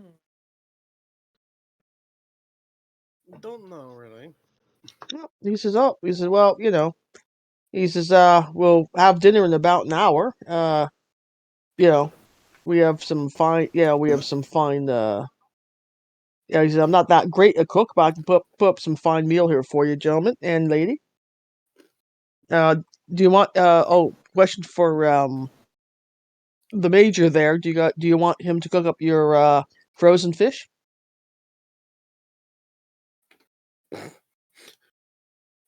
Is Alex back? Yeah. Alex, if you're back, you're muted.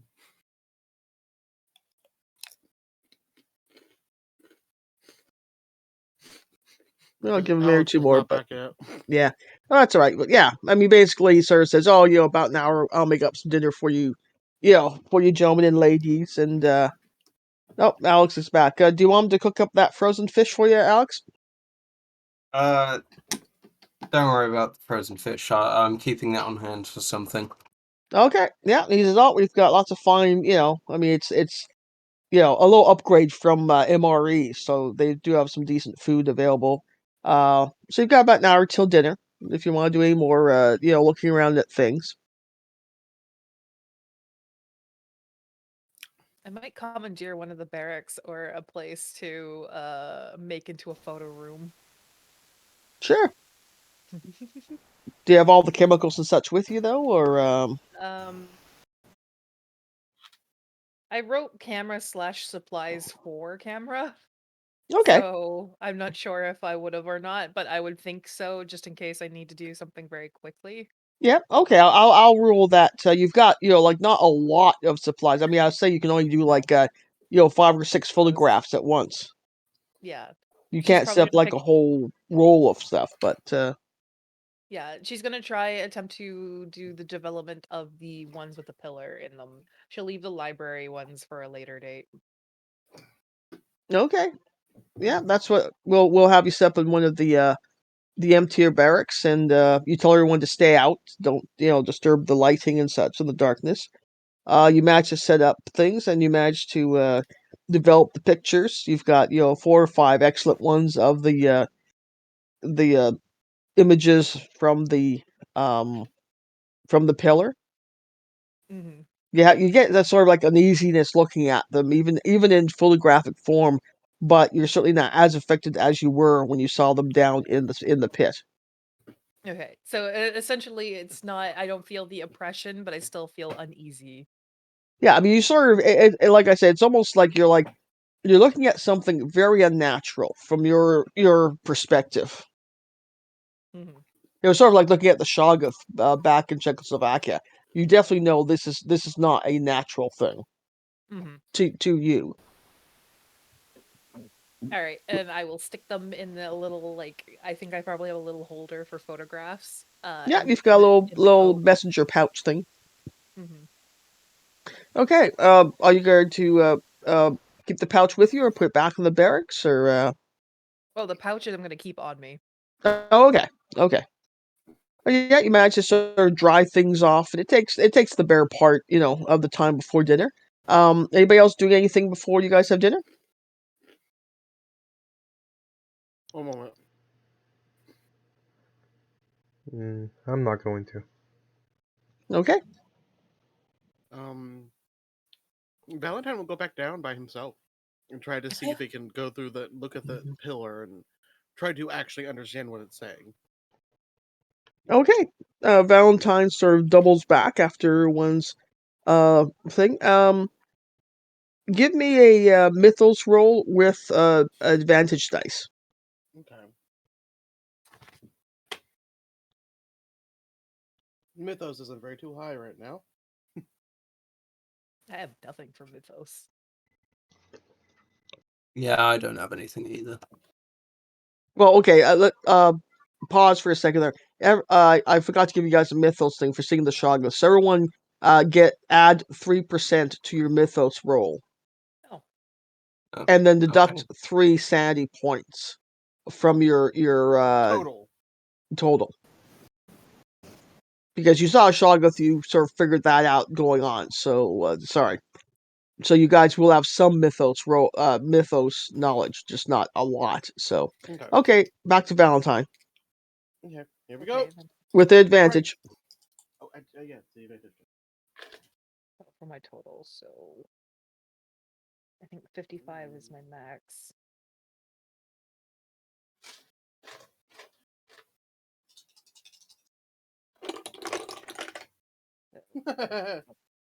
Holy fuck! I rolled a 2. Oh, Oh. shit. It was either going to be a 92 or a 2. Well, I'll take yeah, the 2. yes. Well, you get the advantage, obviously, because duh. Yeah. Okay. Without people sort of wandering around you and the sort of like oppression of having people sort of watching you stare at this sort of comes more into focus as you sort of remember back to your days of visiting Uncle Victor and Viviana, sort of helping look through old storybooks and old manuscripts to try and help with Victor's research. And you can sort of see that this is almost like a historical thing, talking about a Deep One community, far away from Innsmouth, and one of those, we came here from afar, and uh, sort of have survived despite the many sort of things in our way, etc., etc. Um, give yourself 5 more points in Cthulhu Mythos. Damn. Okay.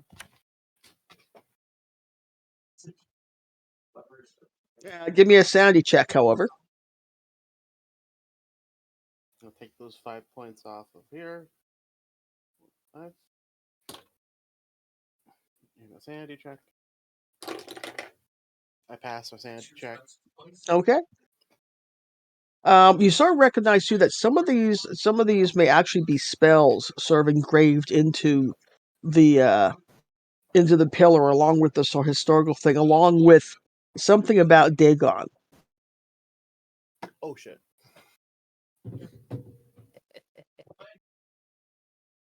Okay.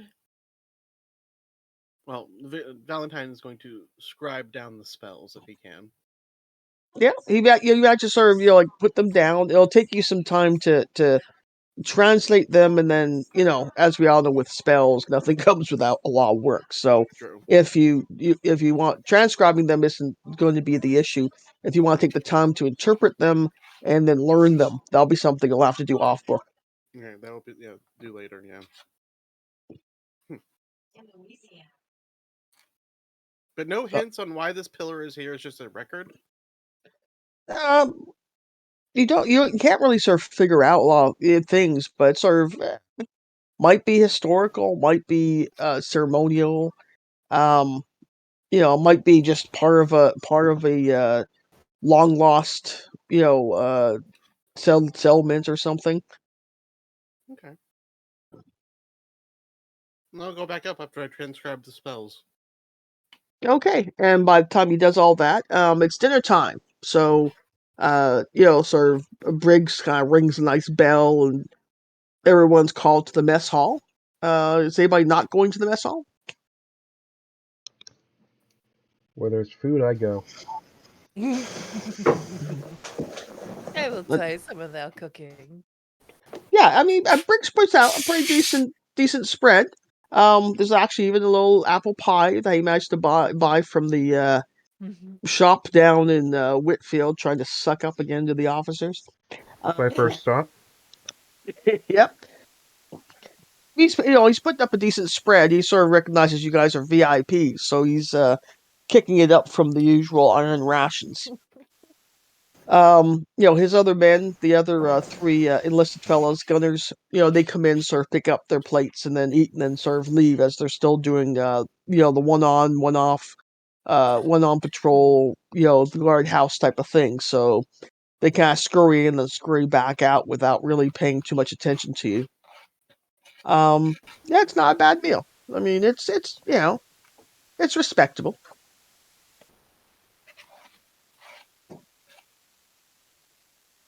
This is not too bad. As I'm Very chewing the lovely. pie, I'm like, this is the best pie I've ever had. And just like spraying crumbs everywhere. Gross.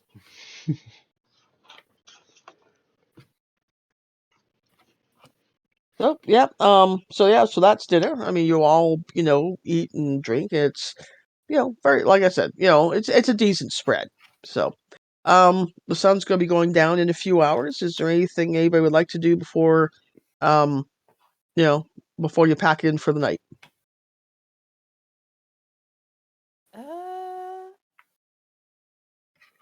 I wouldn't mind talking to Valentine and Mm. show off the pictures that I've got taken Okay. and ask, you said you could kind of read this. Do you happen to know what some of this says? And she'll take her pouch out and Well, I'm well, while you were developing these, I went back down by myself. oh, I wouldn't have mind taking more pictures down there. Hmm. I'll have to do that later. As a note, you need to keep my name out of anything you post. Oh, no, no, no. Names and faces are usually stricken from my photos. And anything you'll write, of course. Correct. Oh, of course. Mm, Mine is more sensationalist, not personal. good. But what I found out was she's a record of a settlement of the deep ones. There was a settlement here. Oh, interesting, interesting. She's gonna write this down in like a notebook, and a pen and notebook. It's writing. This was a fisherman's settlement. And then I'll show off the pictures, and I'm like, "Do you know exactly what I have taken in some of these?" Hmm. But I'm guessing it's probably stuff he Yeah, at I literally. Valentine's. No, don't worry about that. It's just all about the settlement being founded and Ah, that they okay. traveled from a very distant place to it. So I just took pictures of records. Okay. Mm. This would be fun to give into the M Mm. for at least reports. Indeed. That would be fine. Yeah, during this time, like after talking to Valentine before she goes to bed, she'll probably start writing down report stuff because she knows for a fact that they're gonna ask.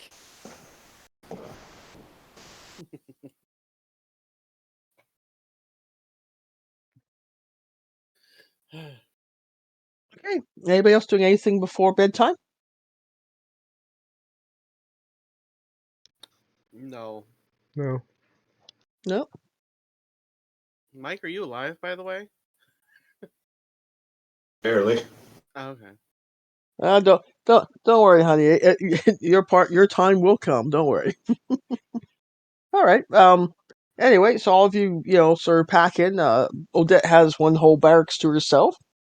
All the military fellas and Valentine have the other barracks to yourself. Briggs sort of wishes you a good evening as he's about to turn in. He reminds everybody that there are going to be guards outside and such. So, don't worry about don't freak out if you hear them walking back and forth either. He's a little perturbed that everyone's going to be on edge and accidentally shoot each other, because it happens. All right, so sound asleep. Everyone, give me a listen roll. Okay. Oh. I don't think I'm too good at that.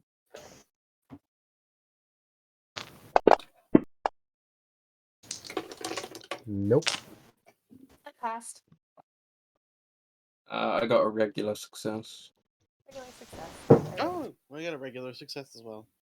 That's Okay. a hard success. All right. Don't forget to mark it down as so you can increase your listen skill. For those of you who succeed, you sort of wake up almost not quite with a jolt, but you sort of come out of a deep sleep because you realize you hear something jangling, and you realize that it's the cans and such that were placed on the perimeter fence.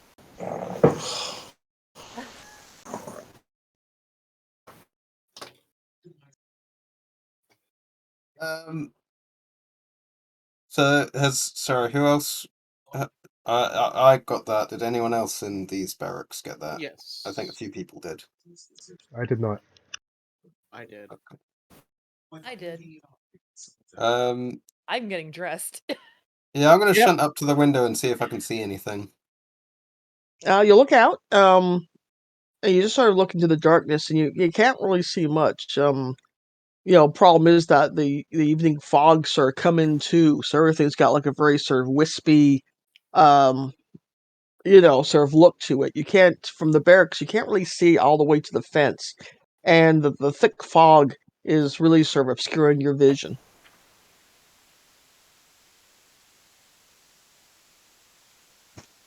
I mean, I assume you're looking east towards the fence. That's my Towards the noise, yeah. okay, yeah. Well, that's where you think you heard it from, but yes. Okay, well let's just go down the initiative thing there, and everyone. Valentine, what's up? Valentine will see Archibald looking out the window and like squinting, and he will creep outside stealthily. Okay. Yeah, you notice the same thing is that. I mean, there's a fog sort of rolling around. Give me a mythos check. Since it's already gone higher, I don't know. Yeah, that's not a success, so no. Yeah. I mean, you try and look through the fog because you're sort of looking at. Unfortunately, you can't quite. It's dark and it's a bit hazy, so it'd be great for stealthing, but it's not that great for sort of looking through. So, Alphonse, you're sound asleep. I assume you sort of wake up when you hear everyone scrabbling around. Well, I hope so. If I do, I will get up and like, what's going on? Okay, Odette, you're getting dressed. Yeah, she's getting dressed, gonna get her gun and sneak out the door. Okay, are you gonna try and look for anybody, or just sneaking? Which way are you sneaking? Looking at the maps, or if you're like onto the road, or towards the fence, or south, or I'm probably gonna go like like I'm probably gonna go more toward like a little bit closer towards the sound just to see what that is. But of course she's doing it stealthily. okay. So your head sort of east around sort of the corner of the barracks. Archie. But I'll none y'all know I'm out there because I was at a separate barracks. Yep. give So you may shoot her by accident, but yes. give Alphonse a bit of a kind of pat on the shoulder and a bit of a shake to make sure he is awake, and let him know. Looks like we might have a guest on the perimeter. We're not entirely sure. Guess. You lads get yourselves ready, and we'll have a sneak out there and see what we can find. Maybe split off, take the approach from multiple directions. You know the drill. Right. I grab my rifle And then I'll yeah. I'll also try and stealth out the door. I guess he'd probably, with the hand gestures, say that he's going to kind of approach from the front, and then you guys can approach from either side, kind of thing. get a bit of a pincer. Okay. Reggie.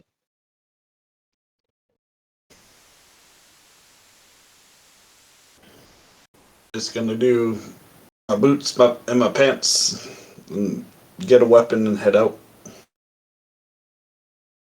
Yeah, the quick dress and Yeah, start. I am assuming we'd have some kind of basic vestments on. It's on the basis we'd be somewhat prepared. Okay, but so at this point you've got Valentine off on his own, Odette off on her own, and the other three of you together, correct? I think we've quickly slung stuff on and gone out the door. It depends how far Valentine is able to get. We're following up quite quickly. Right. Well, let's put it this way, Valentine, do you want to be caught with the other guys?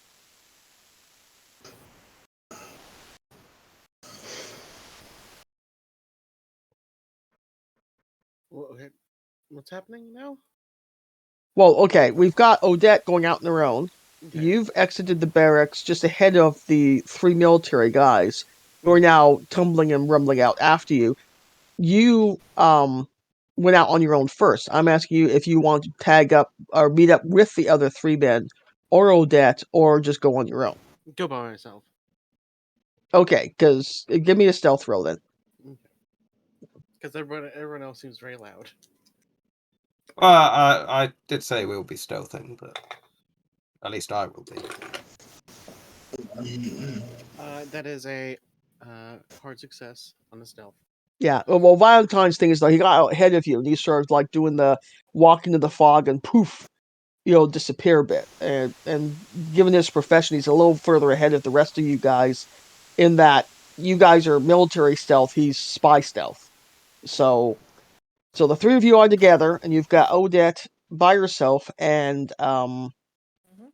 Valentine running solo. Just so we know where everyone is. Mhm. So you're all headed. Oh, go To be ahead. honest, I'd probably more likely we would be doing solo as well, because I probably wouldn't have seen everyone else. Okay. That's the But thing is. okay, and you're all sort of moving slowly to the east. I'm assuming of the barracks. Mm-hmm. Looking at the map here. So okay, so you start sort of moving east of the barracks. You hear a noise sort of coming up behind you, and you see two infantry soldiers, the two of the fellas, Mellors and Cox, sort of, line up in front of move out in front of you. Obviously, they've heard the noise, the alarm's been raised, and they're not waiting for any of you guys along the way because you're actually moving a little cautiously. They are charging forward at whatever is noises out there in the fog. And you see them sort of move ahead of you, just enough they haven't quite disappeared into the fog, but they've got their Lee Enfields and they're sort of running forward in like a wonderfully coordinated twofer.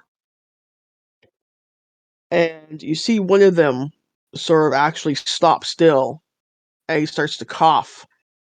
And as he turns around to face you, and you start to see he throws his rifle down, he starts to put his hands through his throat, and he starts to cough and hack, and you can see he's beginning to spew water from his mouth for some reason. And the other soldier stops, and when he sees his buddy go down, and makes to sort of assist him. And you see you hear basically a firearm go off, which misses him by a mile.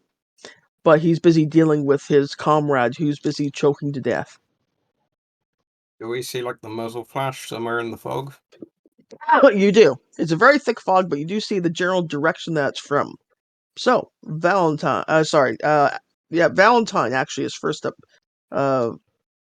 Action wise, what you gonna do when they come for you? I'm gonna continue searching through the fog because if Victor told Valentine about his stuff, he knows that Victor had this spell cast on him before. Why, yes, he did. Mm-hmm. So he's So gonna start searching for the person who did it. Okay. Yeah. Are you getting to move forward through the fog? Yep. Okay. Give me another stealth check.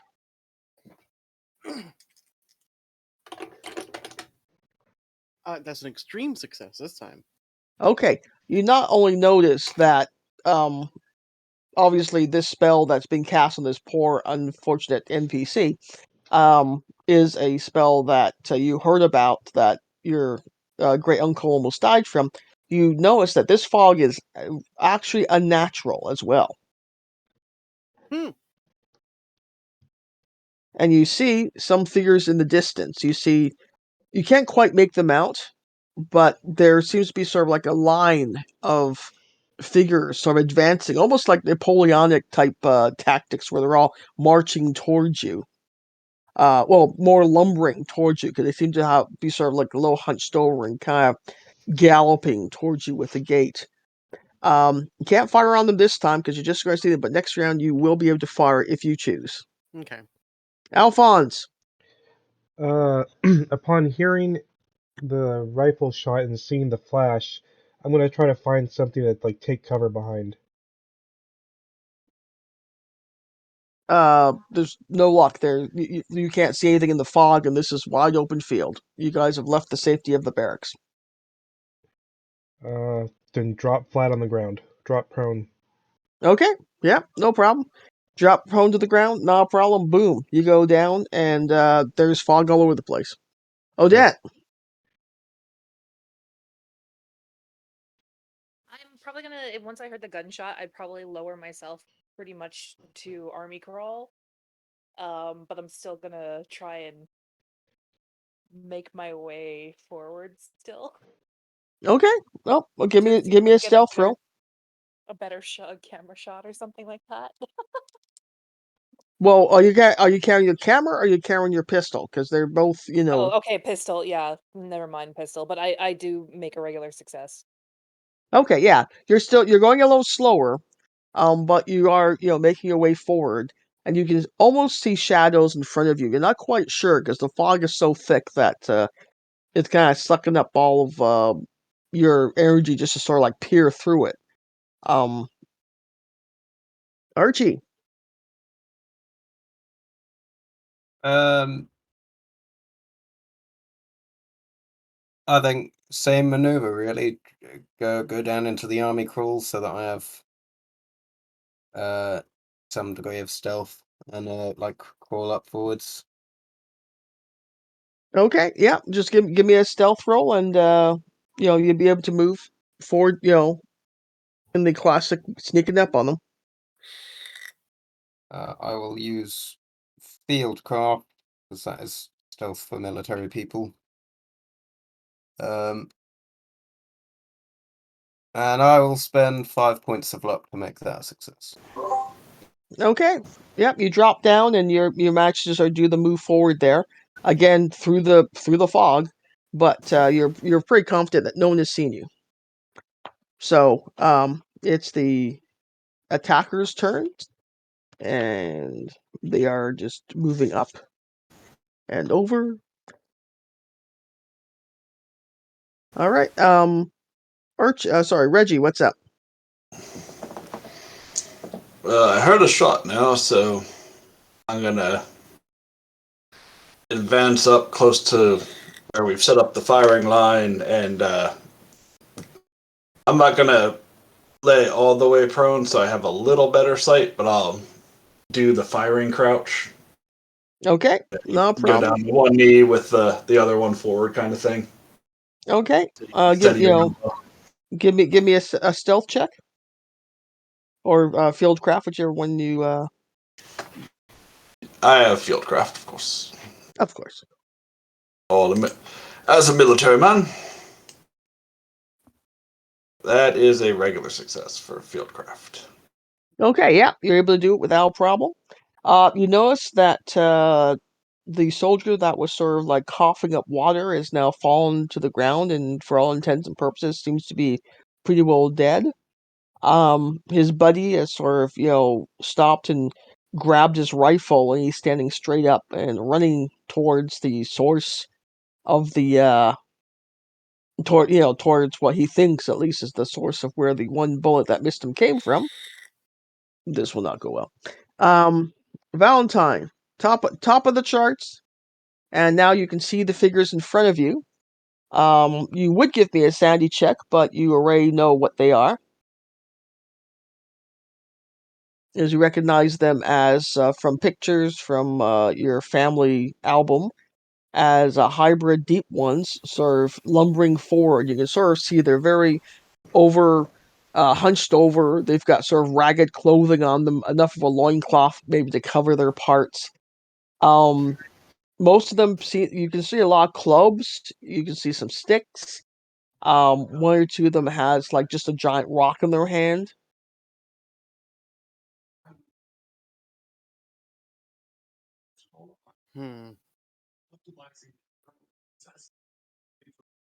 Let's see. I'm going to try to sneak up behind them. I think.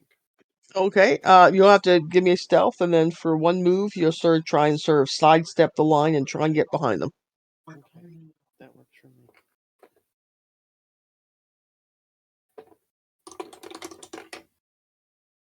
It's a regular success on stealth. Okay, you sort of like notice that you're not sure how many people matter, technology, how many of them there are, but you can sort of tell that you can kind of find the end of it and kind of sneak through the thick fog to come up behind them. Okay. Alphonse.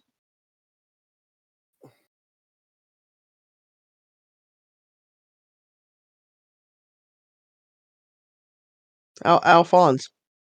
Sorry, I'm just gonna train my gun on the fog and waiting to see if there's an enemy that appears.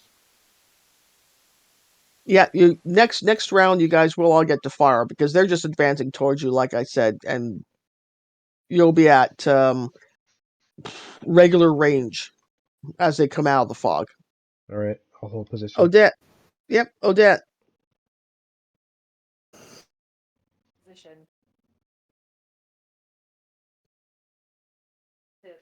To be ready to fire. Okay. Yep. So you guys will all get. Don't forget, you guys all get your bonus on your initiative. So now it's time for the baddies. All right. You see the other fella Cox who is running towards the invisible sort of line of people attackers drop to his knees and have the same sort of gagging sensation grabbing at his throat as he sort of begins to cough and hack up water again. He drops to his knees.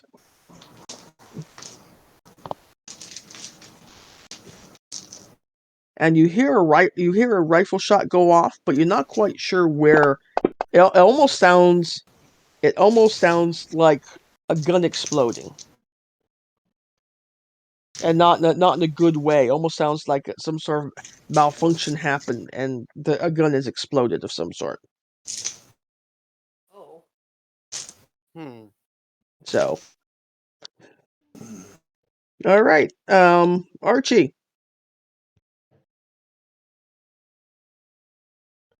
You can just line up and fire. You can just line up and fire because next turn you will sort of see them coming through the mist at you from what you're hearing.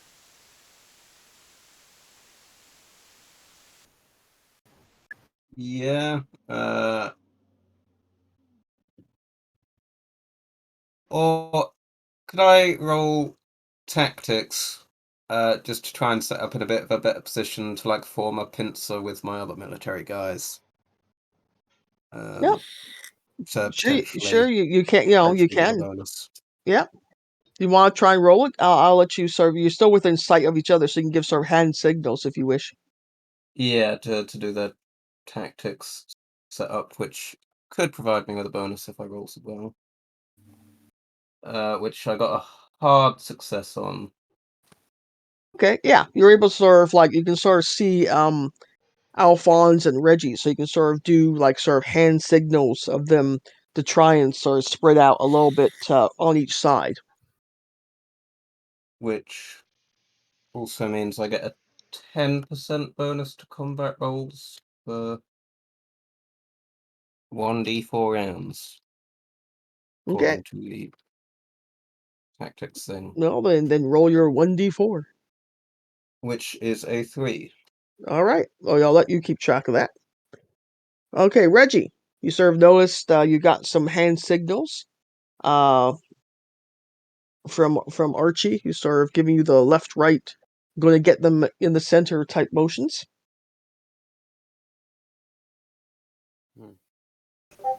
Yep. Position, and we still don't see them though, so I can't fire yet. No, not yet, not yet. But you're settling up. You're setting up for a firing line of fucking epic proportions.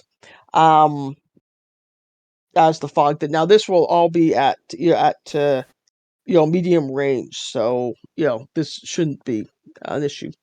All right, Valentine, top of the charts. As you sort of get around, you sort of notice that there's quite a few of these deep ones, or the hybrids, sort of staggering along, making their way through the fog, grunting and sort of making squishy noises. Mm.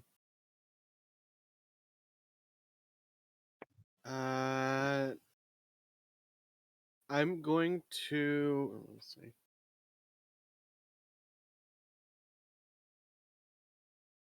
I will get up behind one of them, and like the one on the end of the line. So it's like you said, there's a line of them. I'm gonna go for the one on the end of the line. Okay. Okay, and I'm gonna attack him. Okay. Quietly. You're gonna do a sneak attack from behind. All right. Mhm. Give me a stealth, and then if he doesn't catch on to you because he's focused, then you can do your attack. He won't. I assume you're doing the knives thing. Yes, double blades. Yes. Okay. Well, let's give me a stealth check first. Stealth. I'm gonna use 10 points of luck to push it down to a regular. Okay. Yeah, you match sneak behind him, and you sort of see that he's a big old guy. He's got a fishing knife in one hand, and just big old knife in one hand. But you'll get one attack, and then he will come back at you. Okay. I'm going to stab my thumb blades into the sides of his necks. That's a hard success on thumb blades. Mm-hmm. Just check that off. Okay, that's been checked off. And damage will be.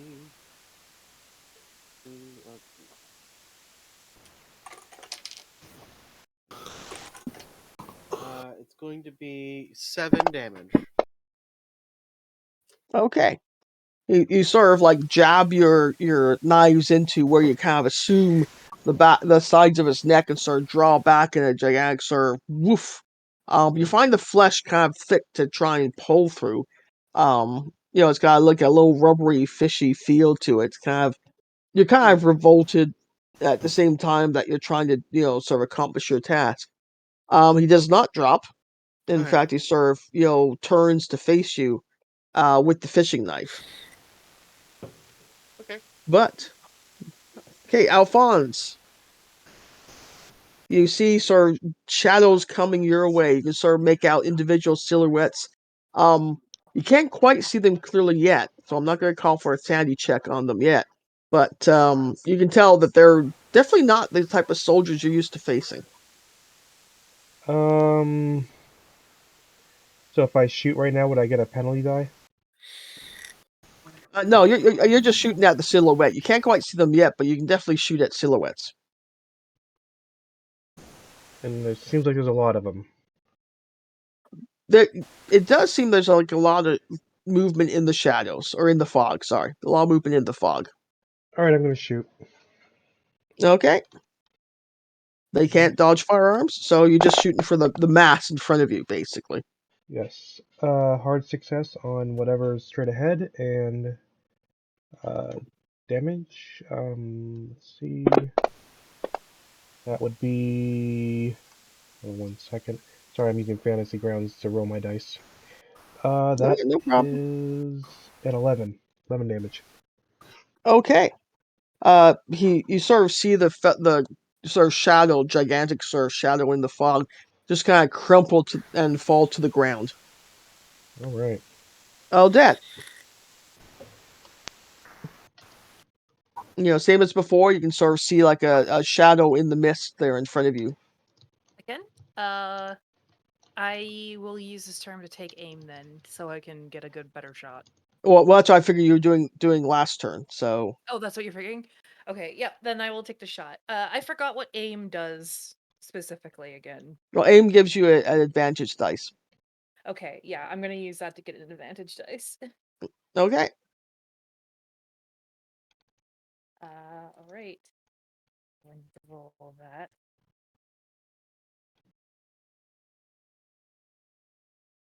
Nice. I rolled a hard success. All right. Give me some sweet damage. Okay, so it's 1d10 times.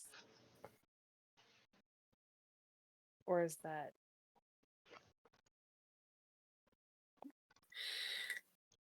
So when it says 1d10 times 3, that means it's 3 times what I rolled.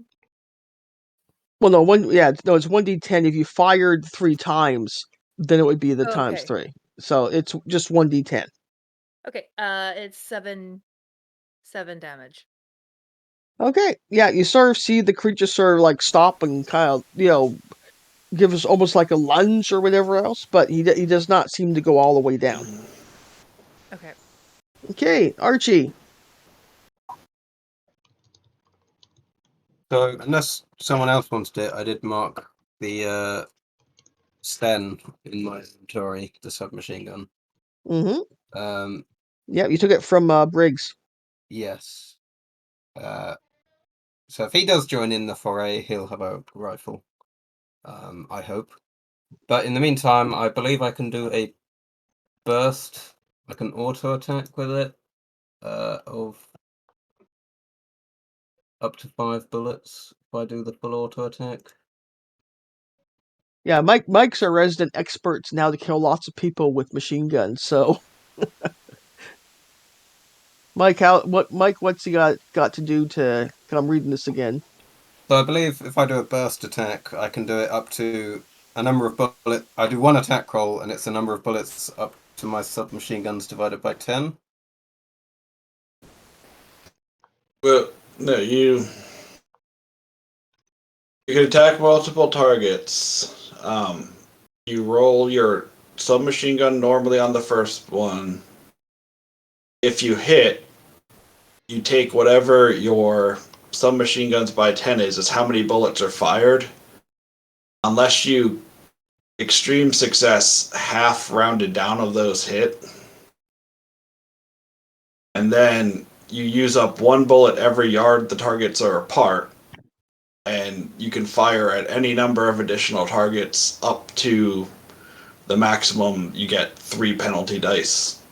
So you get 1 each time. And if you get up to 3, that's the last target you can fire on.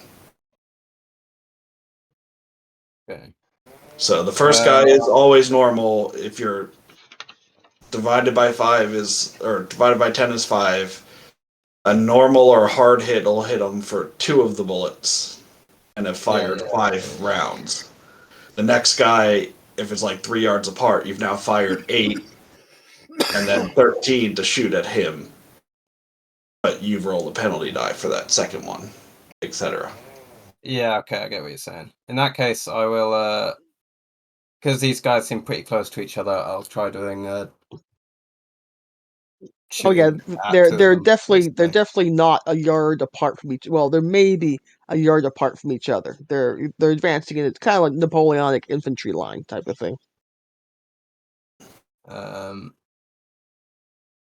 Right. In that case, yeah, I'll do a burst at one and then a burst at a second one, but that second shot will have the penalty die. Okay, throw down. So right, let's see here. The first burst is a regular success, and the second is a fail by 5, so I'll spend 5 luck to make that a regular success as well. Okay. which means each of them, because it would be a burst of 5, each of them gets hit by 2 bullets, because they are just regular successes. Mm-hmm. So the first guy would take 8 damage, and the second one would take 13 damage. Okay, the first guy is not down. The second guy sort of falls, out of the mist. You can't really sort of see what happened to him, but he definitely sort of falls down at some point. So that's 10 bullets spent on attacking them, and then because they're a yard apart, it's 1 extra bullet on top of that, I believe. And then I believe I've done everything right. Yep. Cool. Sounds good. Reggie, you're up. Oh, I realised I had the plus 10 to hit, so I didn't need to spend that 5 luck, actually. Oh, okay, yeah. Tactics roll. Tuck it back into your pocket there. Okay, Reggie. Oh, I assume we see them now, so I'm the fire at the first viable target I see. Okay, yeah, they're like I said. You just see sort of shadows in the fog, but next turn they'll be, much closer. Yeah, I prefer where they can't really see where we're firing from. That works better for me. I like this turn. That is a regular success. And one of them takes 11. You see a figure sort of go again, fall down. You just sort of, you don't really see him actually collapse, but you see him sort of disappear from sight. So it's a good bet. Okay, top of the charts, Valentine. You did not get a chance to. You did not take this guy totally out. You can sort of see, obviously, he's a deep one of some sort. Okay. He's now snarling at you. Okay. I will slash at him more with my thumb blades. Okay, he's going to try and dodge now that you're face to face. So do your attack, and we'll see if he needs a dodge. That's a 9, so that's going to be extreme. Oh shit! Oh, he definitely doesn't dodge that. Okay, Okay. give me the damage. It's going to be nice because I get doubled. And it's going to be a 16. Damn. Yeah, you match with like a beautiful, almost like uh choreographed dance o death to just sort of slide inside his guard. He's sort of raising his fishing knife to attack. You just kind of slip inside with a move that your relatives would admire. You just sort of go across the thick jagular, and you sort of see blood start to sort of gush forth as he just sort of falls to his knees and dies. Yay. Alphonse.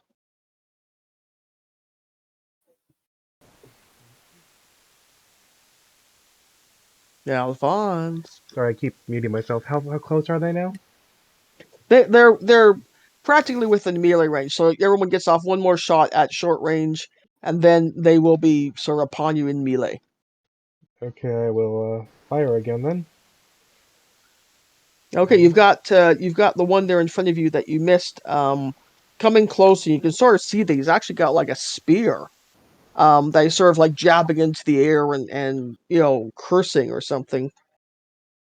Okay, shoot him then. Shoot him a lot. Alright, let's see. That is a fail, but I am going to spend 7 luck to hit him. Okay.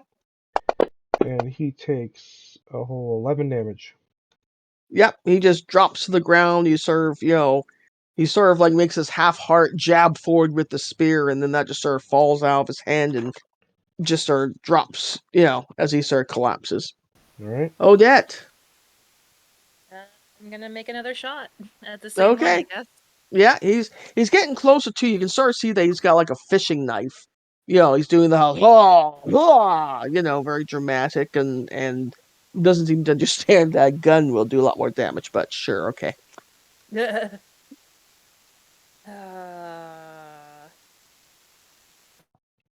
I miss. I missed by like 19 points. Okay, yeah, you're just a little taken aback because as it gets closer, next turn everyone has to roll a sandy for actually what you're going to see, except for Valentine, who's kind of used to this. They sort of start stepping out of the fog, and you can sort of see what sort of weird, mutated, things you're dealing with. So the bullet just goes flying off into wherever. Archie. I'll do 2 more bursts. Yep. You still see shadows in the mist. The first one I'll do it like a new target, and then there was one that I hit a couple of times before that I think is still alive, so I'll use my second burst on him. Nope, you killed the one guy there. So you have 2 new targets. Oh, okay. Or 2 untouched targets, shall we say. Okay, in that case, first burst at the one on the left, second burst at the one on the right. Okay. The first one is a success, thanks to that tactics roll again. Mm-hmm. Only by 1 point, but just about. And the second one, I'm aiming for 60 and I rolled 60. Is that a success or a fail? If it's on the dot. It's a success. Okay. So you've got 2. Okay, then deal me some damage. So the first one will be 13, and the second one will be 6. Okay. Again, you see the first one sort of collapse, and he sort of falls forward. You can sort of see that he was carrying a fishing knife. It just kind of bounces out of his hand. The second one, sort of lets out this sort of unearthly gurgling scream and sort of jabs a spear forward. Not far enough to catch you, but close enough to definitely, let you know that next round you're all going to be in melee. So, Reggie.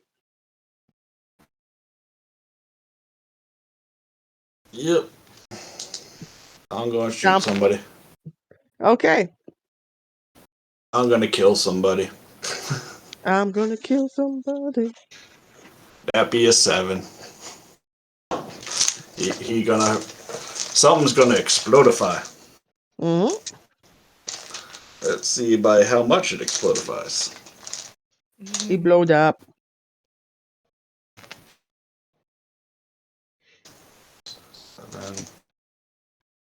Well, let's stop. That's 23. Okay, yeah, you sort of see. Actually, it's kind of impressive because the ones that are coming towards you, his head kind of disappears, and just kind of you see the sort of body sort of shake and shimmer before falling backward out of the fog. Let me see me, now you don't.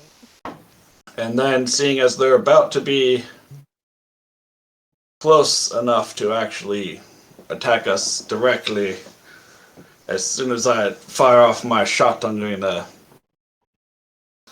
drop the rifle and pull out my FS knife.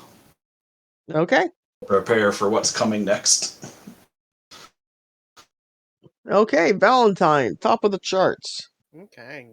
Okay, so you've got the one guy that as you turn around, you actually see another creature coming towards you.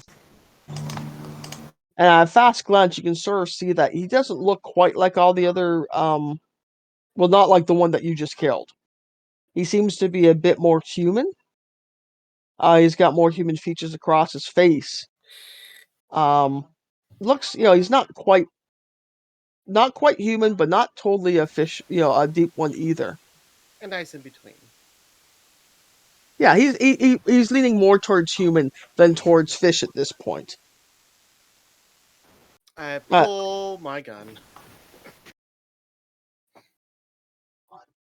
Okay. He's going to be next turn. You're going to be in melee with him, so Can I shoot him? you can shoot him right now. Give me a penalty dice on it. Okay.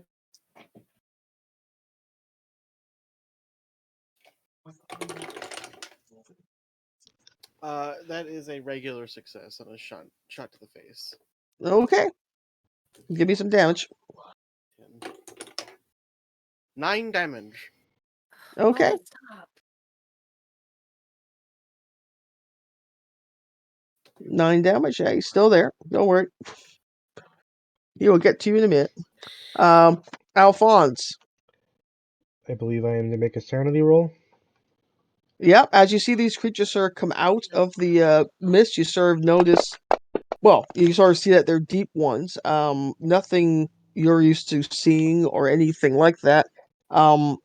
Give me a sanity check for just what the fuck is that? Okay. And that is a regular success. Okay, you're a little taken aback, but you're still holding steady. You're now in melee range, obviously. Alright, draw my dagger and get up, and I guess that's it. Okay, Odette. You still got the one there in front of you because your shot went wild. He's now close enough. You can see he's got a fishing knife. Yep. Um, So I'm gonna roll my sanity check because that's okay. what I gotta do. Oh nope, I did not make my sanity check. Okay. You lose 2 points of damage. Sorry, 2 Sanity? points of sanity. Okay. And you're sort of taken aback by this sort of weird pseudo fishy thing. It looks a little like the illumination thing, but now that you're seeing it in real time, it's a lot scarier and such. Oh So, jeez. he's Mon charging Dieu. at you. Huh? Mon Dieu. Mon Dieu, yes. And he's kind of charging at you with the fishing knife. I'm backing the fuck up. Okay. Yep, you're scrambling backwards out of the way. Yep. He probably will still get to attack you next turn, but I'll have him roll with the penalty dice for you trying to scrabble out of the way there. Yeah, because I don't have any melee items with me. Yep. All right. And speaking of attack, it's their turn. All right. The one in front of Valentine. You can sort of see, like I said, that he's more human. Mm-hmm. He raises a claw just to sort of attack you, and sort of see that he's got a burn on his hand. It's sort of interesting. In his right hand, sort of an odd burning into the flesh of some sort. But he claws at you and misses horribly. Gotta change those dice out. Misses horribly and just kind of slashes through the air. Excuse me. Let's see. Um, Going through the rest of these guys here. Sorry. Odette. Yep. Odette. The fellow's gonna come charging at you with a fishing knife, but he's taking a penalty because you're scrabbling. You're doing your best crab walk out of the way.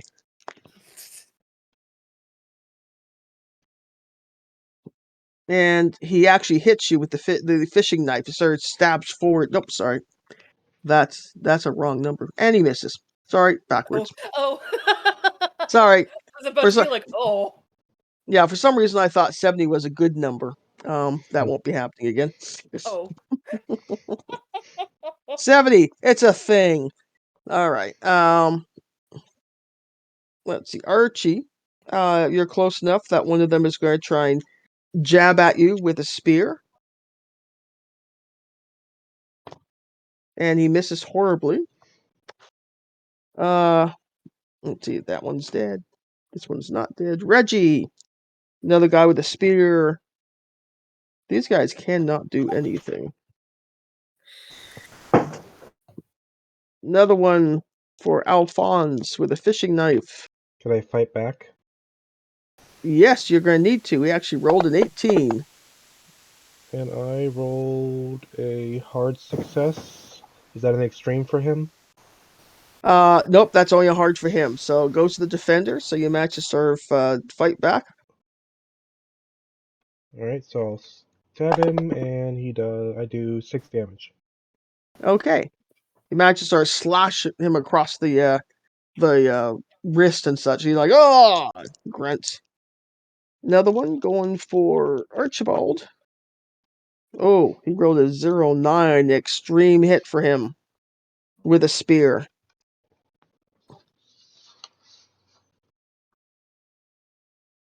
Archie's in trouble. Oh, I'm on mute. Yep. I will go for that dodge because I believe dodging is more likely. Well, he rolled the extremes. You have to do an extreme dodge. Indeed.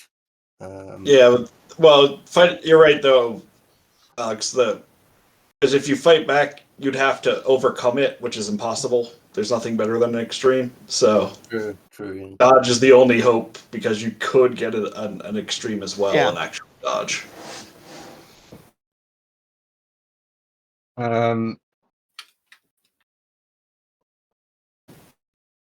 Right. I have not got an extreme immediately. However, how much? What's the? Well, How that's what much am I luck points are spending? for. Yeah, I have a +10. I believe I still have a +10 to dodge because it is a combat roll. Because of my tactics roll from earlier. Which means to turn that into an extreme, I'll spend 12 points of luck on that. Okay, yeah, he sort of lunges forward with this spear, and you just barely, sir, like you can see it slice part of your uniform sleeve as it goes by. I'd have had to All spend right, 22 if it wasn't for the tactics roll, so I'm grateful I did that. all right, top of the charts. Let's see. Yeah, Reggie, your turn is up. So, Reggie, what's up? Well, one did attack me. He did. He's gonna catch a stabbing. He will.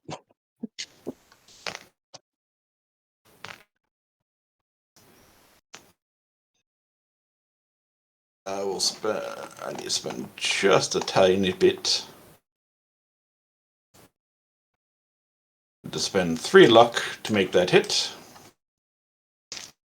And so, if he's attempting to dodge, you can do that, Cheryl.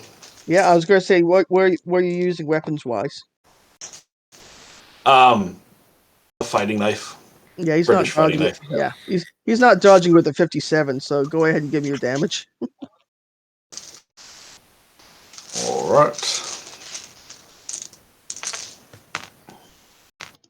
Just as a side note, I realise extreme is 1/5, not 1/4, so I do need to spend a couple more points of luck to make that. Oh, So no problem. Thank you. He takes 6 from the stab. Okay, yeah, you sort of manage to sort of like jab it into his shoulder and pull it back out, and you see a little darkish fluid sort of gush out a little bit, but he's still there. All right, Valentine, you've got one big ugly guy staring at you. Mm-hmm. I'm gonna stab him. Stabbing is perfectly allowable. He will try and dodge, but give me your stabby. That is a regular success for stabby. Woo! He just rolled an extreme dodge of 0-3. Woo! So, Yeah. gotta keep these dice around. All right, so he sort of like swings to the side and just kind of dodges out of the way. Alphonse. That one is still standing that I fought back against. Let's see.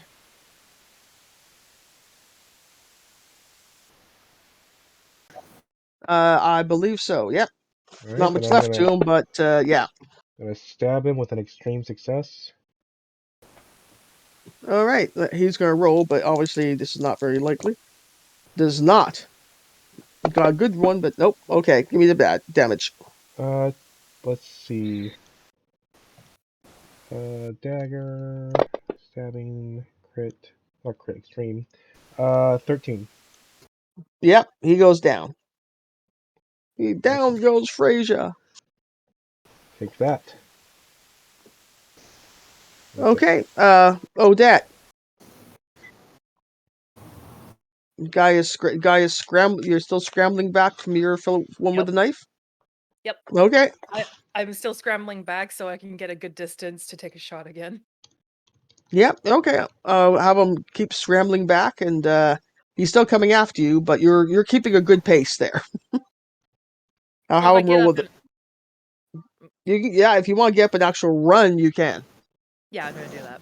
Okay, yeah, get up an actual run, and you can easily leave him behind. He's a big hulking guy, and you are not. Nope, I am a tiny, speedy person. Yep, it's a thing.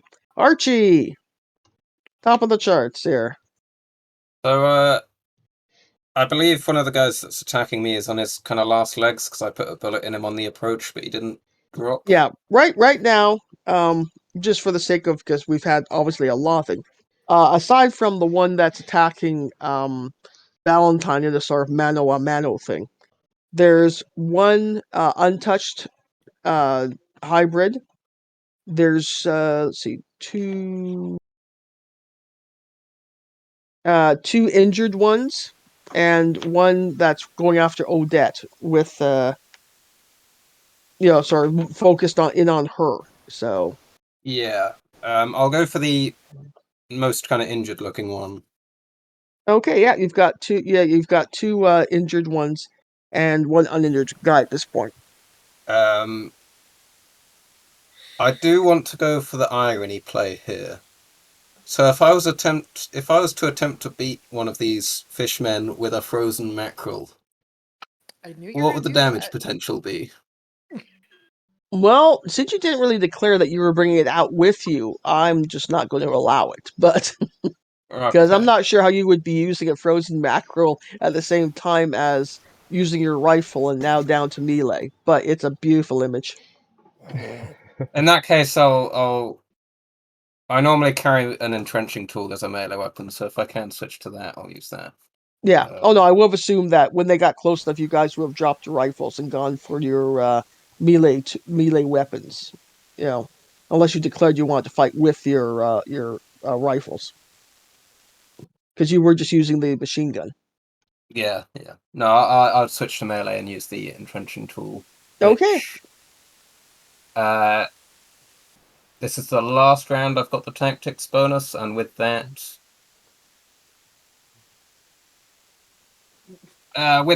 and spending 3 points of luck, I'll make it a hard success. Okay. And who are you going for? Just one of the injured fishmen. Okay, one of the injured fellas. All right. You just wind up and just put down a wonderful cricket bat type of smack on him. And that will do 5 damage if it hits. He does not dodge, and that's just enough to send him. He spins around and sort of falls to the ground with a big squishy thud. All right, now it's their turn. Yay! All right, Valentine, you've got big guys gonna try and slash at you again, Mm-hmm. and makes it. I'm going to dodge. Yeah, makes it with bare claws. So, give me a dodge. That is going to be a hard success. Okay, yeah, he swings again. You just sort of do a wonderful duck and bob and come around him. Let's see, the one scurrying after Odette is scurrying as crazy. I'm going to give him one shot with a penalty dice, and then Odette's going to be too far away. So he just kind of like sort of throws the knife towards you. Oops, and that hits, actually. Should I do a dodge action? Yeah. Okay. Tell me you're going serpentine. Serpentine! Serpentine. And I rolled. Is that extreme? Hold on. Where's my dodge on this piece of paper? It is an extreme success. Oh, yeah. 6. You sort of like notice this knife just going past you as you serpentine your way out of the way and manage to get away from him. Thank goodness. Okay. One injured guy. He's going. At this point, you guys are sort of all in the scrum together. the sort of, you can see each other and they can see you and everything. So, one injured guy is going to go after Alphonse. Fight back. Okay, he misses. And the one uninjured guy is going to go after Archibald with a spear, and he does an extreme hit. Extreme hit for a spear. Need some love here, Archie.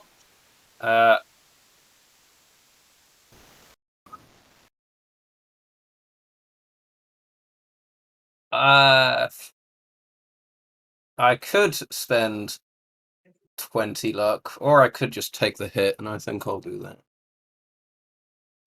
Okay, I'll take the hit. I'm a tough guy. you're a tough guy. Just a check with my fellow rules guys. I know extreme for guns is double plus. Is it the same thing for a spear? Any impaling weapon, I believe. Okay, Yeah, anything that can impale. that's So what I anything thought. But that's not a just blunt object. right. All right. Give me a second to find the D8 that I just put away. There'll be a slight pause for digging of stuff. Hmm.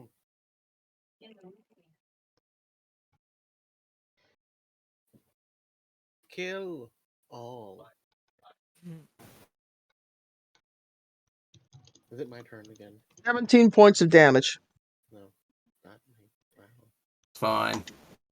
So Wow. yeah, unfortunately, you sort of like try and move out of the way, and this one just he's uninjured, so he runs forward with a sort of a crude as your mind is sort of calculating it, Stone Age type spear, and it just jabs you right into your side, and then he sort of yanks it back out with a happy roar. Reggie.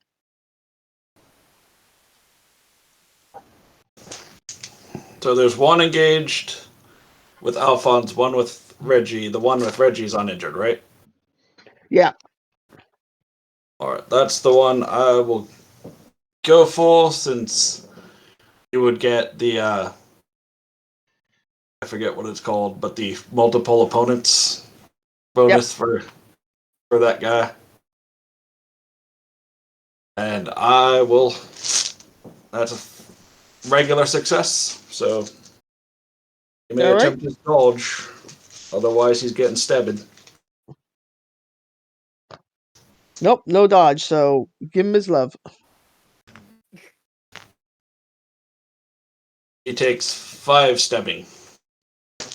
Okay, yeah, you managed sort of, you just see him sort of stab Reggie and sort of move up beside him as he's sort of pulling the spear back out and do a nice slicing move up into where you think maybe he's got kidneys. Who knows? It's a thing. Okay, Valentine. Okay. Stabbing. Stab, stab, Stab, stab, stab. stab.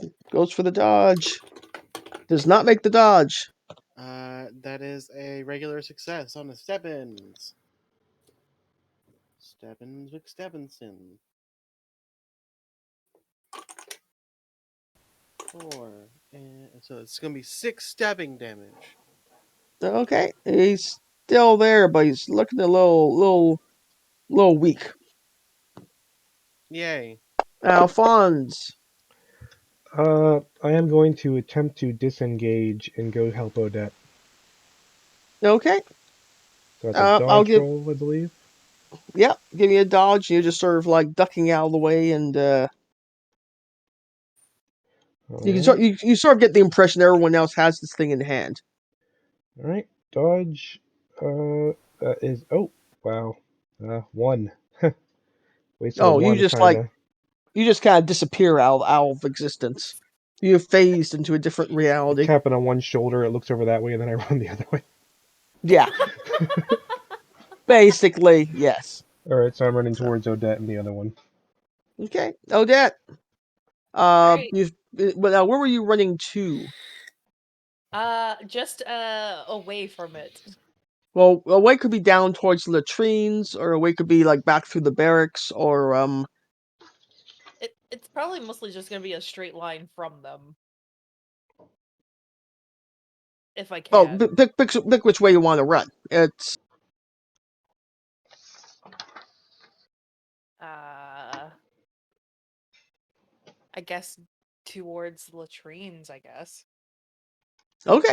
No problem. So yeah, you sort of running towards what because the fog's got you a little disoriented, but you're running towards latrines. You've sort of seen this sort of knife fly by you, but you're just you're running and you're serpentined and managed to get out of the way.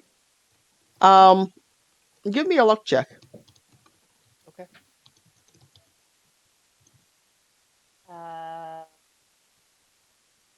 I do not make it. Okay, yeah, you sort of manage to sort of like run, and you can certainly smell the latrines as you're approaching them, and you sort of can use it to orient yourself as to where you're going to. Okay. So Yeah, it's pretty much once I get far enough away, I'm gonna reset myself to shoot. okay, yeah, okay. Well, once you get to the latrines, you sort of know the building by its smell. You sort of press your back against it and sort of do like a fast sort of reload and okay, deep breath, whatever. Yep, deep breath to aim. Yeah. Okay. Not too many of them left, but they're still going things. So, the one on Valentine's gonna try again to swipe. Okay, go for it. Misses horribly. Uh, let's see. The one that stabbed. Yeah, we haven't got too many left here. Thank goodness.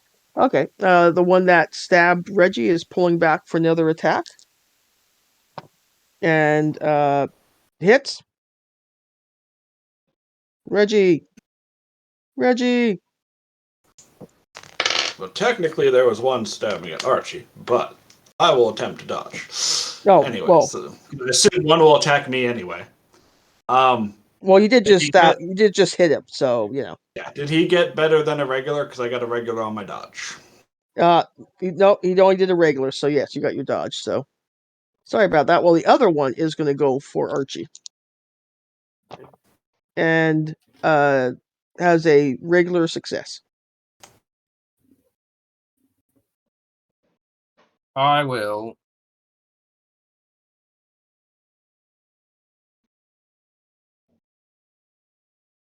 fight back. Sure. Yeah, I think both are just as likely with how my skill numbers are, so I will attempt to fight back. Okay. Well, you only did a regular success, so I will. I've got a regular success, so I'll spend. How many do I need? 5 points of luck to get a hard success, and then that'll. That's setting my luck to 5, not spending 5. But hold on a second. What was I on before? Okay, 49, 44. So I'll spend 5 points of luck to get a hard success so that I can win. okay. And deliver me some damage as you smack him back with your entrenching tool. For 6. All right, he goes down. Down goes Frazier. Okay. That's I realized, by the way, I didn't roll sanity, so I did roll that, but failed. So do I lose 2 points, or is it a random amount I lose? You actually lose, was it 1d4? So let me roll. You lose 1 point Okay. because you're used to seeing a lot of things. These are a little beyond your purview, so you're a little shaken, not enough to stop fighting, but you're definitely Reggie, there is one Yes, guy standing there. Well, that you can see. As the fog's beginning to clear a little bit, you can see there's one other one fighting with Valentine, but the one that's been working on you and Archie are sort of there. Oh, ooh. I won't And spend the. I got a hard success. I'm not going to make it an extreme because this one's already wounded. Yeah, and he misses on his dodge, so swing, swing. As he, this is the one who was, I assume, was swinging at me. So as he overextends himself, he's going to take 7. I kind of slip in over under the arm and go for the soft spot under the ribs. Yep, and you do it perfectly. You kind of like, bob weave, come back up, classic, just like they taught you back in, infantry school 101, zip, zip, boom, right up where you sort of assume that these things will have the same sort of death points as a human being would. Jabbing your knife, it's got a little resistance. It seems a little rubbery, but you can sort of tell by the way he sort of grunts and begins to go slack, falling forward, that they're not that different from human beings. So you pull your knife back out. Well, first I will tell it, es ist nicht keine Fuba. For those who know Saving Private Ryan. Valentine,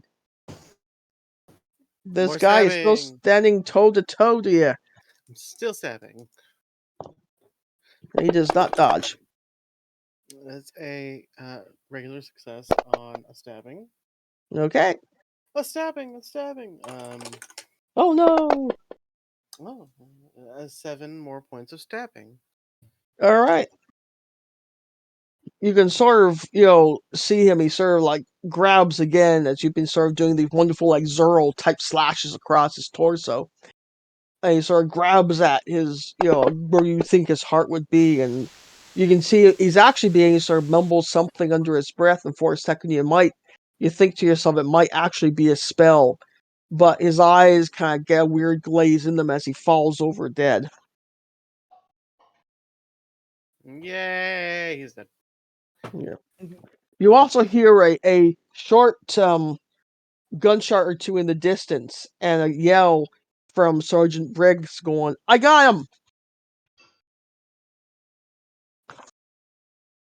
Which possibly might refer to the one that was going after Odette.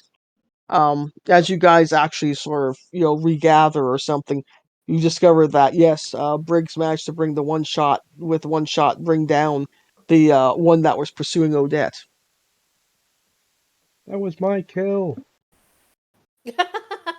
You sure it was supposed to be my kill? So, all right. So, meanwhile, everyone, give me a luck roll. Okay.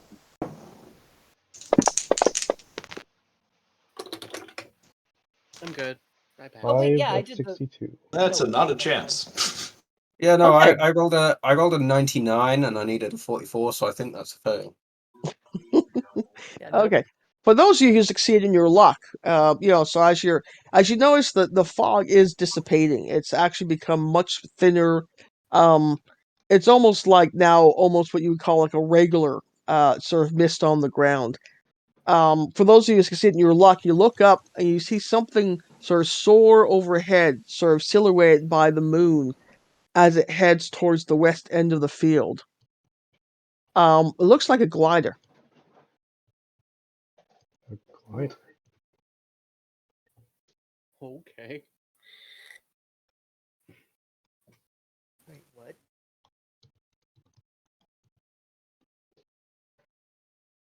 So Sergeant Briggs sort of runs up and checks on his two dead men. So there's only him and one other soldier.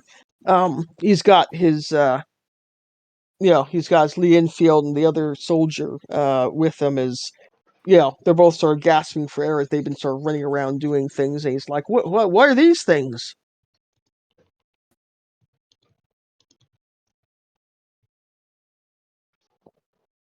I definitely know I'm making my way over.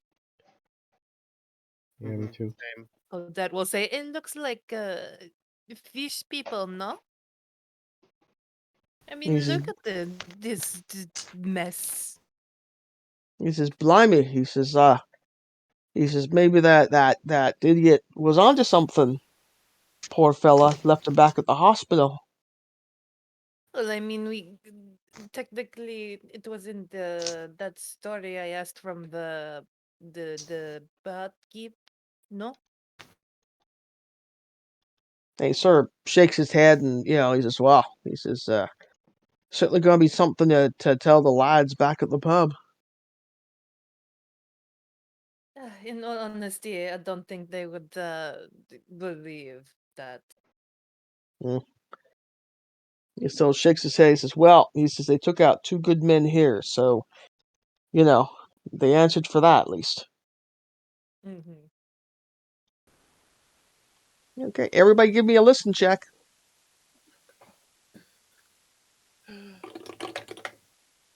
I didn't make it. No. Hard success.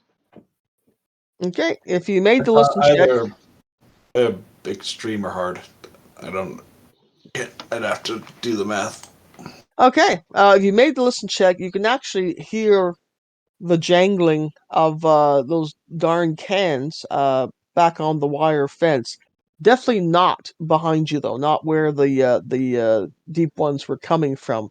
It's somewhere off in the distance. Hell, is that more of them?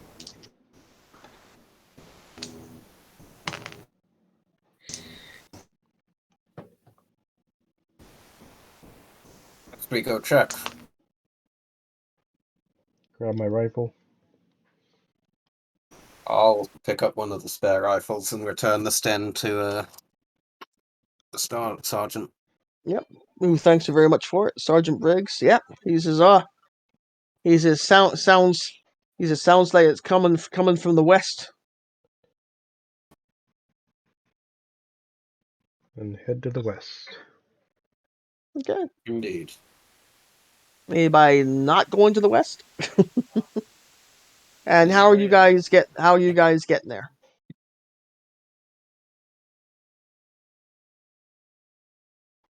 Well, if we Walking. hear it, it can't be too far on foot, is it? Oh no, I just need to know, like, are you going to go through the field, or are you going to head for like the road? As you can see, the road that goes by like the mess and the. I would say the road probably is Okay. safer. It at Okay. least is easy to navigate on the road. Yeah, so everyone jogs on the road. Is anybody not getting together with the group on the road? I think everyone's going.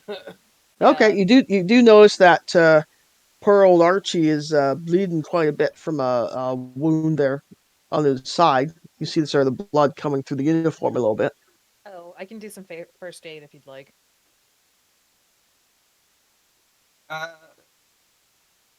I should be fine for a little bit, I believe. No, I'm going to do some first aid on you. Oh, a pushy woman. You will take the first aid, saw.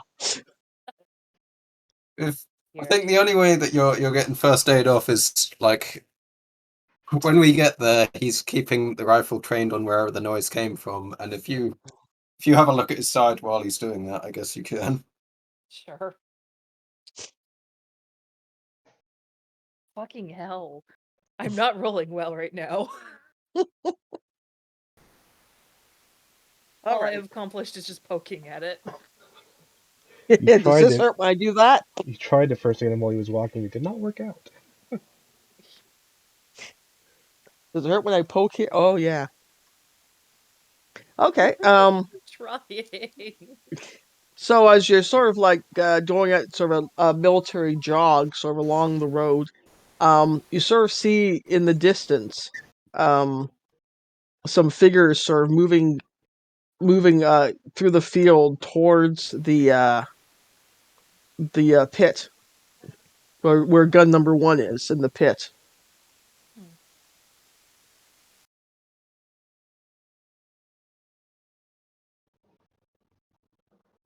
Are they the same kind of hunched, shambling, or? You see figures. You can sort of see there's not obviously as much deep mist or. Oh, I forgot to put a picture of a deep one for you guys to look at. Yay! Slight pause while I fulfill my official. Gotta put a picture of everything. Um, here's a picture of a deep one. Yay!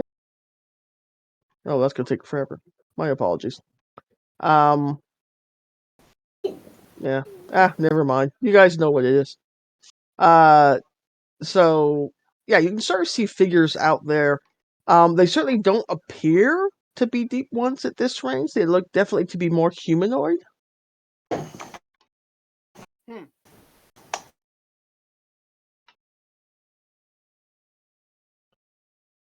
Sergeant Briggs sort of, speeds up a little bit, gets out a little ahead of you guys, along with the one remaining civilian soldier he's got with him. Back again into sort of a more of a gosh, show the officers are made of the good stuff. You see him fire off like a short round from his Sten machine gun into the darkness.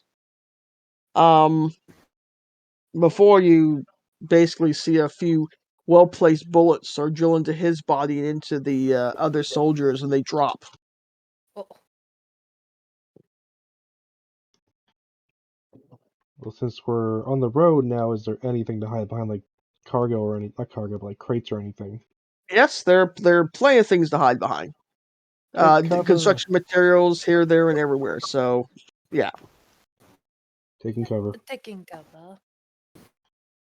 Yeah, I think we'll take cover. Yeah, you can sort of see as you sort of take cover, all of you, you're down almost to basically where the, let me see, put the, almost the end of the magazine where the road ends. You've managed to make it almost down there to the unfinished magazine, so you've got sort of the shell of the building there. And you've got a much better view of your assailants. You see what appear to be dark uniforms.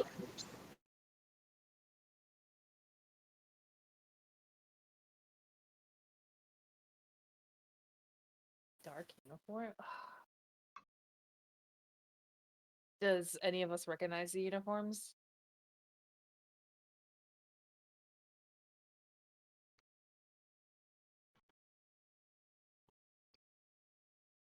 You sort of think you think they could be German uniforms because they certainly don't look like any military uniforms you're used to seeing. Okay, so because that's what I was asking, because we've seen German uniforms before, and asking if Yeah, they're like similar. well, they're very similar to German uniforms, but they're not the ones that you saw in Czechoslovakia, and then nothing that you've ever sort of seen before. But they're definitely humanoid. It's.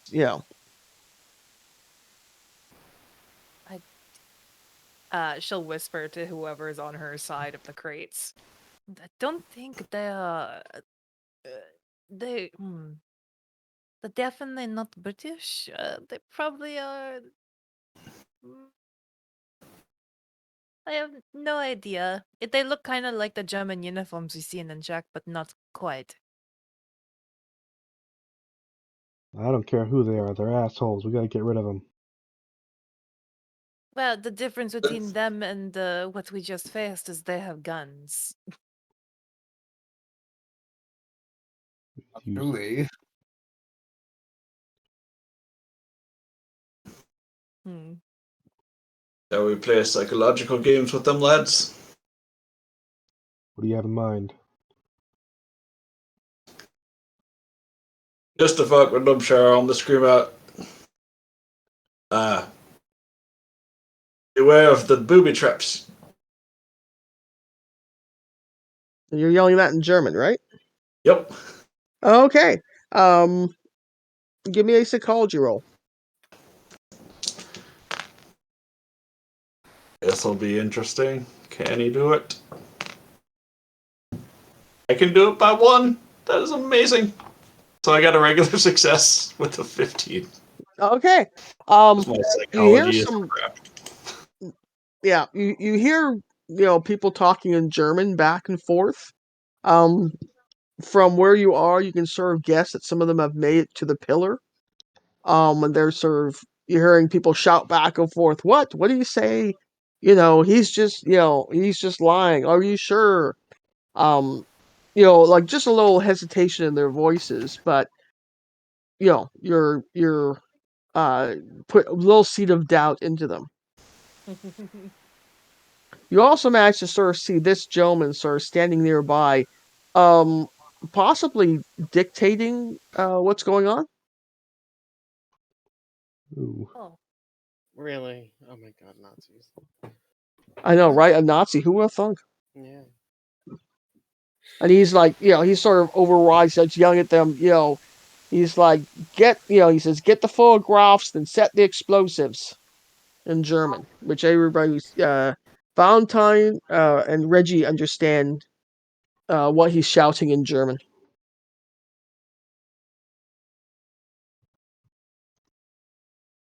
How far away are we at the moment? Like distance? You're basically at the beginning of the, I've got the other picture here, let me see. The unfinished magazine. Hmm.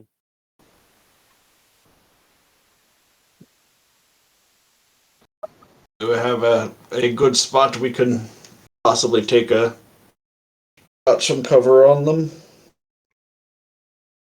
On any of them? If you go into sort of the unfinished magazine thing, you've got enough there you can sort of hide and try and do some shooting from there. Hmm. but are we gonna get lucky with that one? Lads, into the breach. There's like what, 5 of us? How many are there? You can't really tell. You're hearing different voices, but that may also be echoed off. Some people doing something. You heard something about taking photographs. You heard something about setting explosives. So If that was transcribed to me, yeah.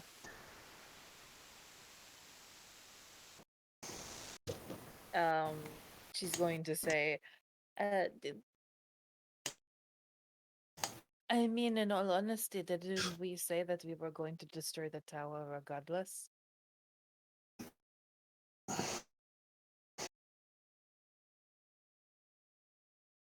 Or do you want to keep it up?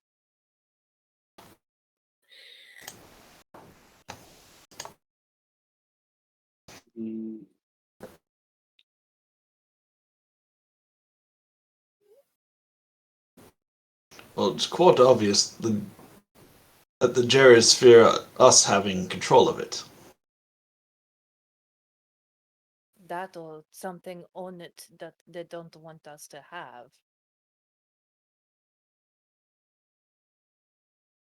Which we do have pictures of. True. I have a few pictures, yes. As much as I could take. I think I have 6 pictures of it, don't I? yeah, you managed to take pictures of pretty well everything on the Yeah, pillar. yeah, pretty much. I would have said that I do have pictures of the pillow, so we don't need to worry about that. Agreed. It might be best if we retreat. True.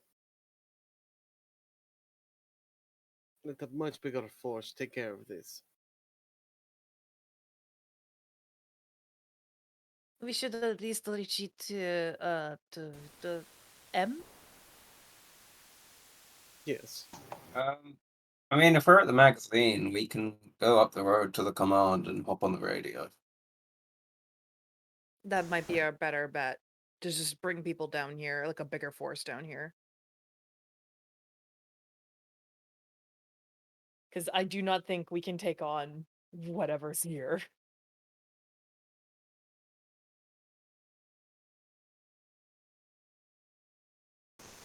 Hmm.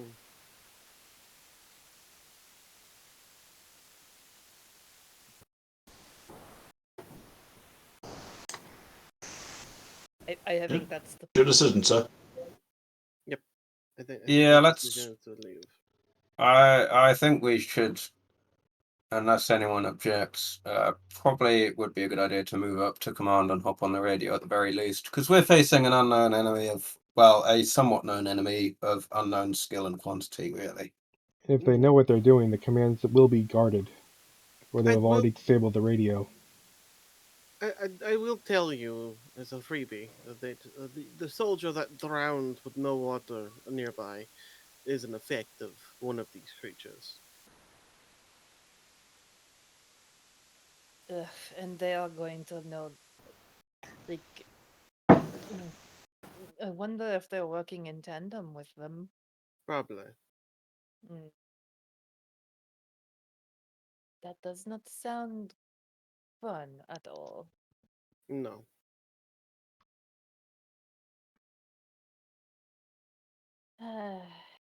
Just as an aside, you guys ran past the command and the mess on your way down. You didn't notice anything apropos. Just Yeah. just saying you did pass by them as you went down to where you are now. Yes, well, Okay, I mean, it so seems there's only two real options here that either they are working against us with the other attackers, and that was simply a diversion, or that both they and the other attackers are somehow negatively affected by our possession of this object, and since they failed, the Jerrys are just as interested in us not being able to drive them off as these creatures were. But in either case, we must make a decision. Either we engage them and try and prevent the destruction, or hold back and hope we can get them captured before they leave the area. to be honest, I think we should be calling in forces. There's no way we will be able to do this by ourselves. Just as an aside, as you're all sort of crouching and sort of whispering to each other, all of a sudden you hear the pitch, a high pitched whistle, go through the air. Dive. Hmm? High pitch whistle. Probably No, it's just something funny. it's just a whistle, as if you sort of not quite a dog whistle, but it does sound like something along those lines. Hmm. We should go. Yeah, we spent too much time talking. Let's get to the command. Yeah, let's shunt up to command for now at least. I am going to need to hop out very soon, by the way, so I don't know if we'd be good taking a pause anytime soon. Okay. Okay. Yeah. There's nothing wrong. You can obviously retreat if you wish up to the command center without taking fire. Just doing that. The classic sort of guarded retreat that most military units can do, where you sort of cover each other. That might be our best bet right now. As you look up as you hear the whistle go off, not too long later on, you sort of see this suddenly fly overhead, and that's sorry, It's okay. a You can huge click on the bayaki. info downloads. Yeah, we Oh, need to leave. So we're done. yep, we're done. We can't take on an army in that. No, Yeah, no, we need to leave now. yeah. And not too long after that, as you guys make it back up to the command center, um, you get on the radio. Uh, Unfortunately, it'll take an hour or two for reinforcements to get to you. You hear a large kaboom coming from approximately where you figure the pillar would have been. Mhm. Yeah, we were prepared that it was gonna get destroyed. Mm. So, as you hunker down in the command center, you call for help. Um, you manage to fortify it. As you watch, you don't see any movement at all from that area as you sort of stay on guard. The sun slowly rises and reinforcements show up. Trucks and trucks of troops come racing in, and you go back down to discover that yes, the pillar actually has been definitely blown up, removed from the area. You see, from what you can sort of gather from the various footprints and things lying around, that some sort of creature did land. Um, you can't quite place the tracks of whatever it was, Can I take a but picture? something big landed. Can I take a picture of those tracks and then a picture of the dead corpse of one of the fishermen? Yes. Okay. Yep. You're asked to document everything, obviously. You also find out that there are reports of a U-boat seen nearby last night as well.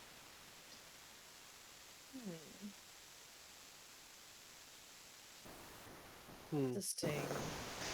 So as they clean up the bodies of Sergeant Briggs and the remaining soldiers, they also managed to pick up all the deep ones and hybrids, and you get sort of a communique from Sir Townsend, sort of noting that he's very interested in looking forward to your report on the situation here. Of course. Does he like reading my magazines? Well, to be fair, you're coming out here as part of Section M, so you know Yes. he's kind of assuming that you'll have discretion. Oh yeah. So as you go back to London, you're asked to sort of give your report to Section M. So what are you going to tell them? Well, I still write mine like a sensationalist news report. That I will never change. But Okay. she definitely won't the things she will make copies of all the original she'll keep the originals, but she'll make copies of the originals of the pillar. Okay. Yeah. Cuz she wants to keep some for herself. Mm, Just so she can do a little bit of her own research on that. Okay. Uh And hmm? so what are you going to tell Townsend? What happened? What was the pillar? What went wrong? What went right? Okay, so what went she'll tell like the basics of like what is in these pictures. I have been told is just records of like lifestyle and stuff. What went right? I'm not sure. What went wrong was the skeleton crew, the not prepared for any outside attackers. Mm-hmm. Uh the what was it? Having men uh it seems that having them down there for long periods of time was not a good idea. Um, and it was pretty much still just there was a couple pros and a fuck ton of cons. Yep. All right. Well, yes. So as you all, obviously, anybody who's been injured, poor old Archie took the brunt of the attack on that one. He was ferried off to a hospital and then taken care of. And as you all reconvene back at Section M at the Metropole Hospital or Hotel in London, um, you get to meet Sir Townsend, who listens to your report with quite a bit of dismay. And he sort of shakes his head and says, I'm dreadfully sorry that you were placed in this situation. He says, we've suspected that the Nazis were interested in the occult, but we had no idea that they were that interested into the occult that they would come on to our homeland and attempt to procure whatever was on that pillar, because now they've got photographs and they've got information as to what was on the pillar. They might be able to decipher it before we can.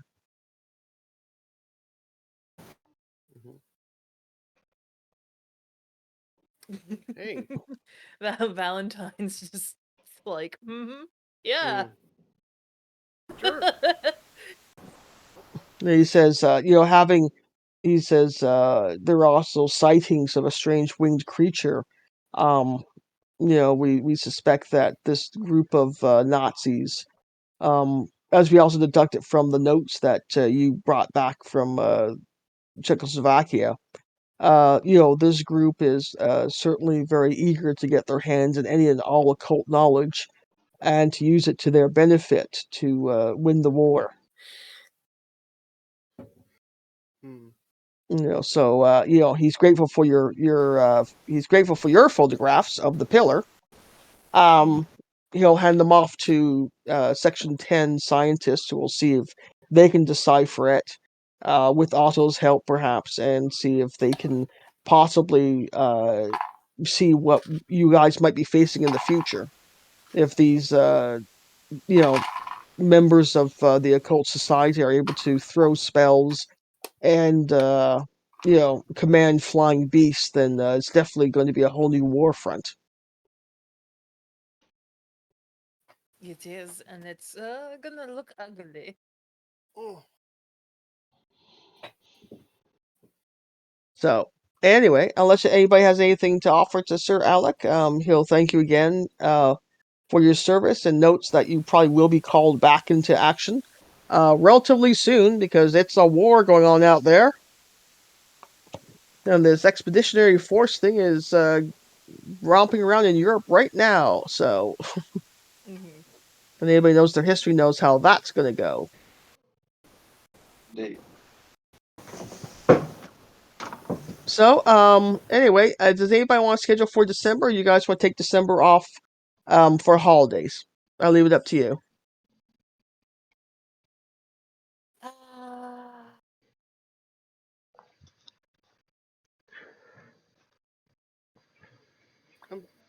fine either way. Yeah. I'm fine either way. So I don't think I've got other than like obviously the 26th. Hilariously, if we did it on the 12th, I'd be at Yeah, she'd be Max here. house. Think I might be unavailable 12th. Mm-hmm.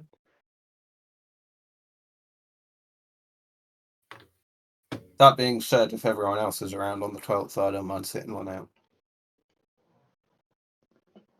Well, or like I said, well, how about we take December off, then everyone can actually have a good holiday, especially if you're traveling and everything there too.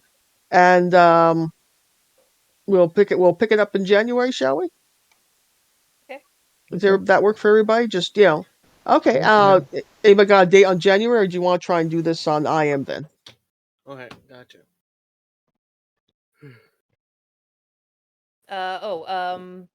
I mean, we probably should just wait till December and closer to January to make the Okay. newer date in because unfortunately I don't know 2 months in advance of what's gonna happen. Yeah, well, that's what I mean, though, is I know you'll be traveling next month, and then we're into holidays, and things happen, and everything. So I don't want anybody to feel, pressured or anything like that. So we'll take December off for holidays and such. Anyway, so that was it. Everyone give yourself 1d20 sanity points for surviving deep ones, Bayakis, and meeting Nazi bad guys. 12. 12 Because sanity. some of We you also lost, get some luck back, I believe. Oh yes. Your luck bounces back up. How does the luck thing work again? I always forget. I think you have to roll above your luck, and then it's If you roll above your luck, it's 2d10. There you plus go. 10. 2d10 And plus if 10. you roll under, it's 1d10. a d10 plus 10. There you go. But Yeah, yes. 1d10 plus 5. Oh, plus 5? Yeah. 1d10. Yeah, load up- you load double up it on if that you one. roll over. So you get 2d10 plus 10. If you roll under, it's 1d10 plus 5. It's half of what you get rolling over. I rolled over, so I got 2d10 plus 10. I rolled under my luck.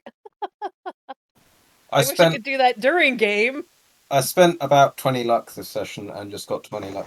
So Well, yeah. fine Well, with me. that's when the luck really comes in handy. It's so good to have that as a resource to fall back on. So Yeah, I had to use it a fair bit this session. yeah. Oh yeah, but it's there if you need it. So So yeah, so Valentine got to kill something, so that's always good. Mm-hmm. In fact, everyone we got get to to kill something. Do we get to do our? Does that mean we get to do our little our stats as well? Yes, everybody round up your stats. This was the whole mission. Does dodge raise in this one, even though because it's not on our sheet, it's a skill. No, dodge does not go up, I think unfortunately. dodge is just half your dexterity, I believe. Yeah, unfortunately, unless you come up with something to raise your dex permanently. I know in regular Pulp Cthulhu it goes up, but yeah, this one it doesn't, I guess, because it's not an actual skill. Right. But yeah, so you defeated some deep ones that were coming back to reclaim the pillar for whatever, reasons they had, obviously desecration of an old thing or whatever. And you discovered they're Nazis who like to learn stuff. And can command Bayaki, which might be a problem in the future. You Oh, have my to spell somewhat went up to urgently hop out 71. here. When it comes to scheduling another game, I'm not the best with Messenger, so feel free to ping me on Discord if people are proposing Yep, dates. no problem. Have a good holiday, and we'll catch up to you in the new year there, Alex. Have a good day. We use handgun. We can upgrade Mhm. handgun shots, right? Yep. Okay. So anyway, I hope everyone had a good time. Yep. Yep. Mhm. Yep. Got to kill some Nazis. Yep. Mhm. Actually, no, you didn't kill any Nazis. You killed deep ones today. But were the Yeah. deep ones My- Nazis? Good to kill no They were My deep Nazis. question is- Nazis. My question is how the fuck do you use photo interpretation? That would be, I think, if you're looking at a picture, you're trying to decipher something from above. Okay. So would that help me? Because I think in the off time, she would try to decipher what the fuck is written on the pillar in those pictures. Yeah, I'd give that to you. If you worked with Yeah, I would probably at least poke Valentine and be like, "Hey, I heard that you can somewhat understand this." Poke, poke, poke. I promise Here- not to tell anyone. He already told you everything he's going to tell you. well, you did give a copy of those photographs to Project M, Yeah. Section M. So Section M is going to try and decipher them. Go a lot faster with Valentine's help, but if he's not going to help, Valentine's then gonna help. yeah. Valentine's going to go try to. So Cheryl, give me a yes or a no. Would Victor still be alive? I'd say he's old, but I think he'd still be sort of holding on because don't forget, deep ones live a good long time. They do. How So long did the your campaign between your campaign and our campaign? Because I'm only thinking it's like 20 years, isn't it? What was our first campaign? it was in the 20s, wasn't it, or something? So 1920s, and it's only been 20 years. All right. I mean, Victor would be, Victor being a thing would, Victor's in his 50s then. Yeah. So that yeah, and means then he's not that old. yeah, no, he's not, Of course, he does have a tendency to pick up things that disintegrated other things, and Yep. things are- I was going to say if I just put the spells in that you'd be able to pull off that pyramid, or sorry, that pillar. You can look them up in your copy there. Look up in your info there. Mm-hmm. Oh my god. Yeah, that's why I probably would want to know what we're fucking up against. Yeah. Well, It's Project not like she wants to learn them specifically. She just wants to know what it's on there so we can be more prepared. Since now the Nazis have these. but yeah, and there's the problem. Yeah. Yeah. There's So that's the issue, and it's going to take Section M longer to take it apart too, because they'll be working with like Otto and such to decipher it, but they'll figure it out eventually. But yes, the Nazis now have that information, so if they're doing the whole must get a hold of the Ark of the Covenant thing, then obviously getting a hold of everything, is kind of their purview right now. To be honest, I'm also kind of interested in doing a background check of everyone too.